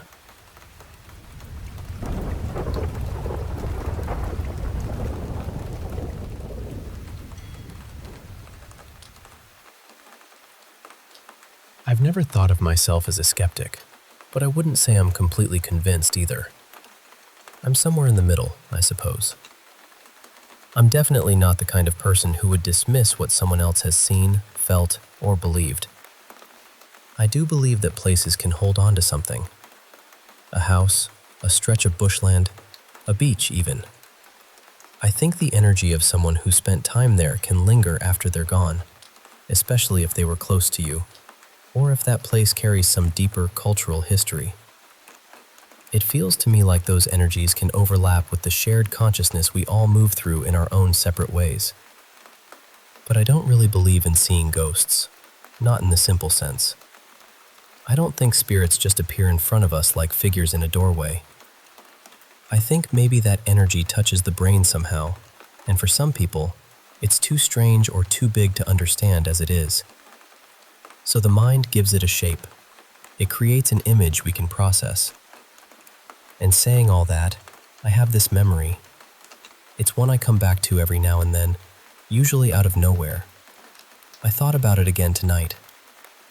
It doesn't frighten me. It never really has. It's just one of those memories I keep tucked away, something quiet that I sit with. I was about 11, maybe 12. We were camping near the beach, just me, one of my parents, and a family friend. It was early morning, right before sunrise, and I'd gone out for a surf. The sun hadn't quite broken over the horizon yet. The water was almost unnaturally smooth, like glass stretched out forever. The waves were coming in clean, perfect little sets, probably 4 or 5 feet high. They were so even they almost didn't look real. I was paddling out. The first few waves broke right over me, so I duck-dived under them one after another. Then I finally got far enough out that I could paddle over the swell just before it broke. And as I came up over one wave, right at the crest, I saw someone. A surfer. They were paddling over the next wave ahead of me, just off to my left, around 11 o'clock. They were facing slightly to the right. I saw them clearly, but only for a second. It was almost like a shadow had taken the shape of a surfer. Their right foot was bent upward, and their left foot was flat, like they were steadying themselves on the board. Then the swell rose between us. I paddled over it, expecting to see them on the other side. But there was nobody there. No surfer, no board, nothing. There wasn't anyone else out there with me, just the water, the waves, and that pale edge of sunrise beginning to open up across the horizon. I remember squinting toward the light as the sun came up, just trying to understand what I'd seen. I looked around for a while, but there was nothing to find. Eventually, I just kept surfing. That was the strange part, really. I didn't panic. I didn't feel some huge dramatic rush of fear or awe. It was quieter than that. The feeling was almost underwhelming. Like watching a meteor come blazing through space, something ancient and impossible, lighting up the sky as it hits our atmosphere. And then, after all that fire, it becomes a tiny stone. Something small enough to put in your pocket. That's how the memory feels to me. I still don't know what to think about that morning. Part of me feels like that little meteor burned a hole through my pocket and slipped down through my jeans into my shoe. And now it's just sitting there. I can't get it out. But it's small enough that I can wedge it between my toes and keep walking. Most of the time, I can ignore it. Until I remember it again. Until I get tired of holding it in place.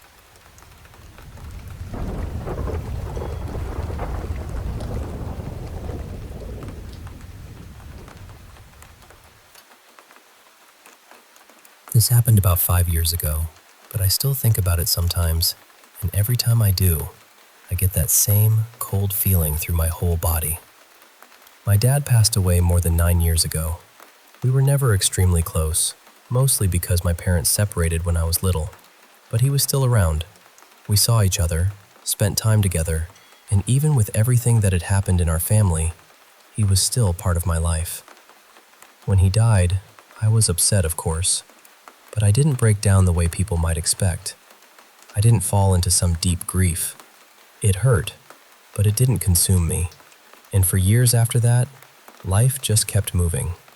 Then, several years after his death, when everyone in the family seemed to have found some kind of peace, especially my grandparents on his side, I had a dream that changed the way I think about all of it. At the time, I was working a night shift. On quiet nights, if there was nothing urgent going on, we were allowed to sleep for a couple of hours. So I lay down and drifted off. In the dream, I was at my grandparents' house, on my father's side. I remember it felt like I had just woken up there in the morning, but something was wrong right away. The house was too quiet. The street outside was too quiet. Usually, you could hear cars passing, birds, little sounds of the day starting. But there was nothing, just this heavy silence. I walked out into the hallway, and there he was, my dad. He was standing there packing a travel bag, putting things inside like he was getting ready to leave for a train or a long trip. I remember feeling surprised, but not scared at first. I just asked him something like, "Where are you going this early?" He didn't answer. Then I noticed other people standing nearby. My mom was there, my grandparents were there, my sister was there too. But they were all young, maybe 18 or 20 years old. And somehow, even that didn't make me realize I was dreaming. It all felt completely normal, completely real. They just stood there quietly, watching us. My dad kept packing. And then, all at once, it hit me.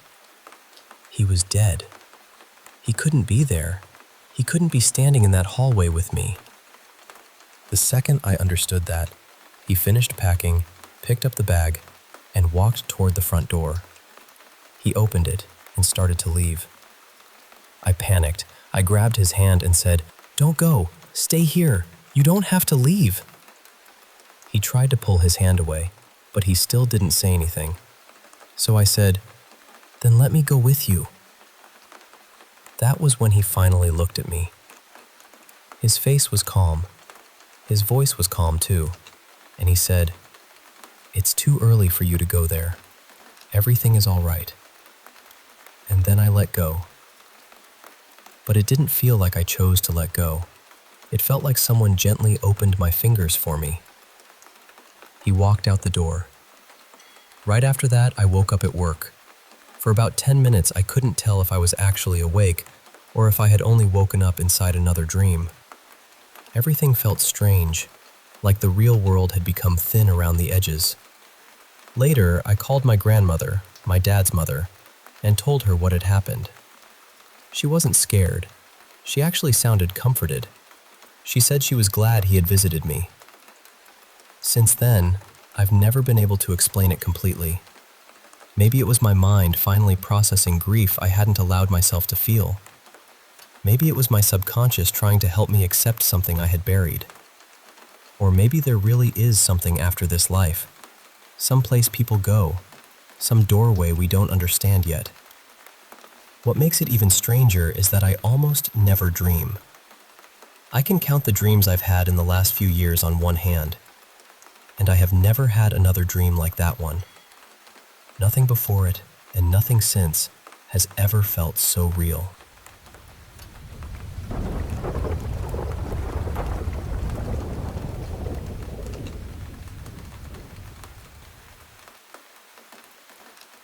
My dad passed away in 2019 when I was 26. It was sudden and awful, the kind of loss that splits your life into before and after.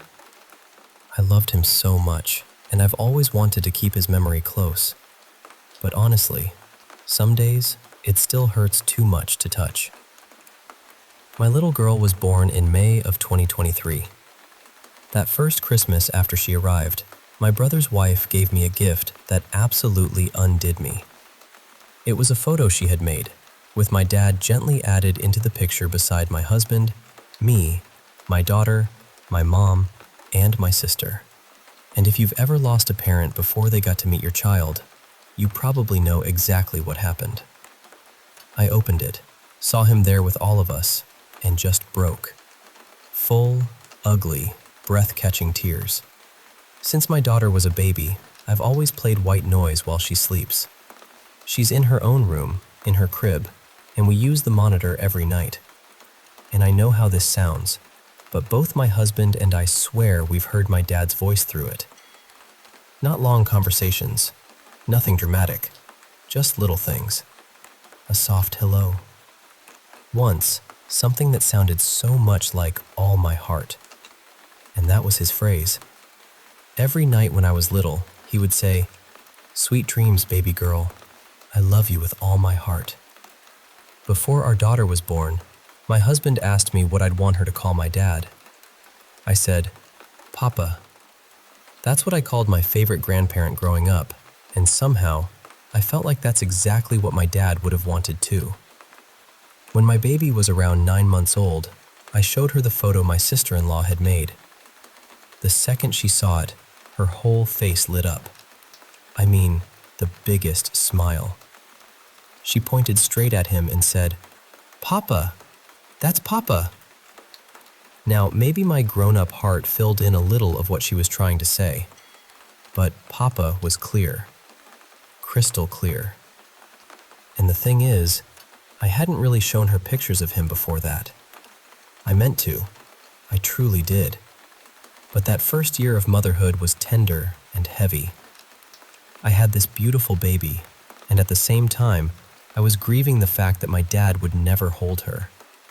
Add postpartum hormones, exhaustion, and all the changes that come with becoming a mother, and I just couldn't look at his photos very often. So when she saw him and seemed to know him anyway, it felt like something opened in my chest. She's 3 now.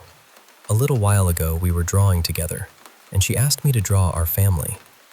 I asked her who she wanted me to include. She said, "My papa.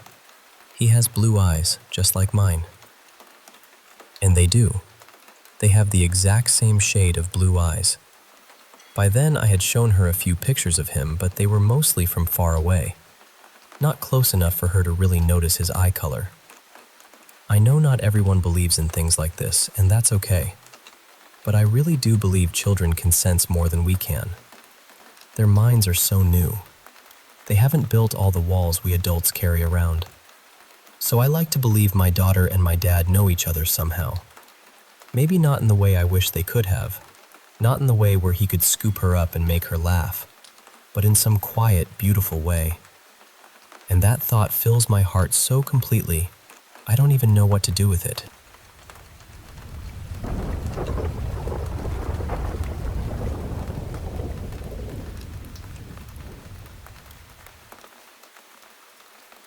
I want to start by saying I've never really been the superstitious type.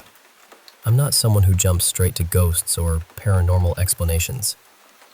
Honestly, I used to be the kind of person who would test those stories just to prove they weren't real. There was this old place near where I grew up called Ashwood Manor. People said if you took a brick from the ruins, strange things would start happening to you. So, naturally, when I was in high school, I took one. Not because I believed it, but because I wanted to show everybody it was nonsense. Nothing happened. At least, not then. Years before things got really strange, around 2006, I had just gotten one of those little flip phones with a camera on it. And you know how it was back then. If your phone had a camera, suddenly everything in the world deserved a picture. One evening, my mom and I were driving home when we got stopped at an old railroad crossing in my hometown. The tracks were historic, and trains almost never came through anymore. So when one did, it felt unusual. It was still light out, clear and sunny, and while we sat there waiting, I decided to take a picture of the train passing by through the car window. After I took it, I looked down at the screen. In the glare of the window, there was a man. Not a reflection of someone outside, not my mom, not me. Just this clear shape of a man's head and shoulders. He looked like he was wearing a long coat and one of those old-fashioned fedora-style hats. I showed my mom right away, and she went quiet. She saw it too. There were only two of us in the car, and neither of us could explain it. When we got home, we started looking online for anything connected to that railroad. Accidents, deaths, old stories, anything. We couldn't find much. My mom was so unsettled by it that she even sent the photo to the local paper, hoping someone might recognize something about it. Nothing ever came of it, so eventually we just sort of filed it away under one of those things you can't explain. We didn't talk about it much, but we both remembered it. Then, in the middle of 2020, a few months into the pandemic, I moved out on my own. I had my closest friend and partner living with me, and that was the start of a really hard stretch of life. There was drinking, chaos, abuse, and a lot of nights where I didn't feel safe, even in my own home. Around that same time, I started having panic attacks in my sleep. I'd wake up in the middle of the night, gasping for air, heart racing, mind spinning so fast I couldn't catch up to it. It was awful. My bedroom had a walk-in closet with sliding doors. If you stepped out of the closet, my bed was directly in front of it, turned sideways against the wall. I usually slept on the side closest to the closet. One night, after a long, exhausting day, I fell asleep with the closet door open and the light still on. Sometime in the middle of the night, I woke up in a panic. But the second I opened my eyes, I saw him. A dark figure was standing right over me, looking down at me. He didn't have a face, but I knew him immediately. The coat, the hat. It was the same figure from that picture years anymore. And the strangest part is, I wasn't terrified. I know I should have been. Anyone would be. But the fear drained out of me almost instantly. The panic stopped. My breathing slowed.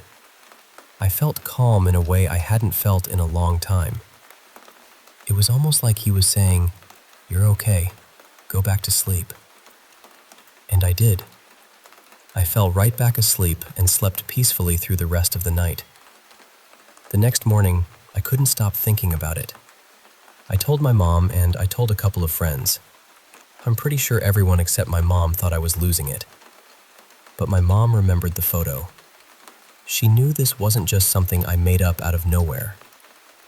For the rest of that day, I kept turning it over in my mind. What bothered me most wasn't that I had seen him. It was that he made me feel safe.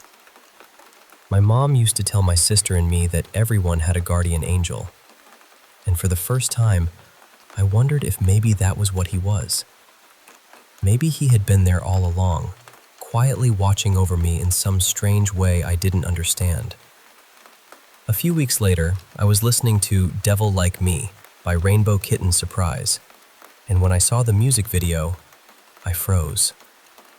It was in black and white, and it followed this tall man in a long coat and a hat. There he was again.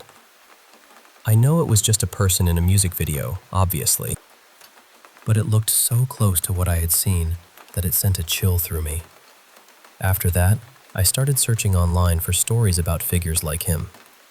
That's when I realized other people had seen something similar too. A dark figure, a coat, a hat, the Hat Man. That was honestly the part that shook me the most, because I still don't consider myself someone who believes in ghosts or paranormal things. But I know what I saw, and even now, as strange as it sounds, I still like to think he wasn't there to hurt me. Maybe he was there to protect me.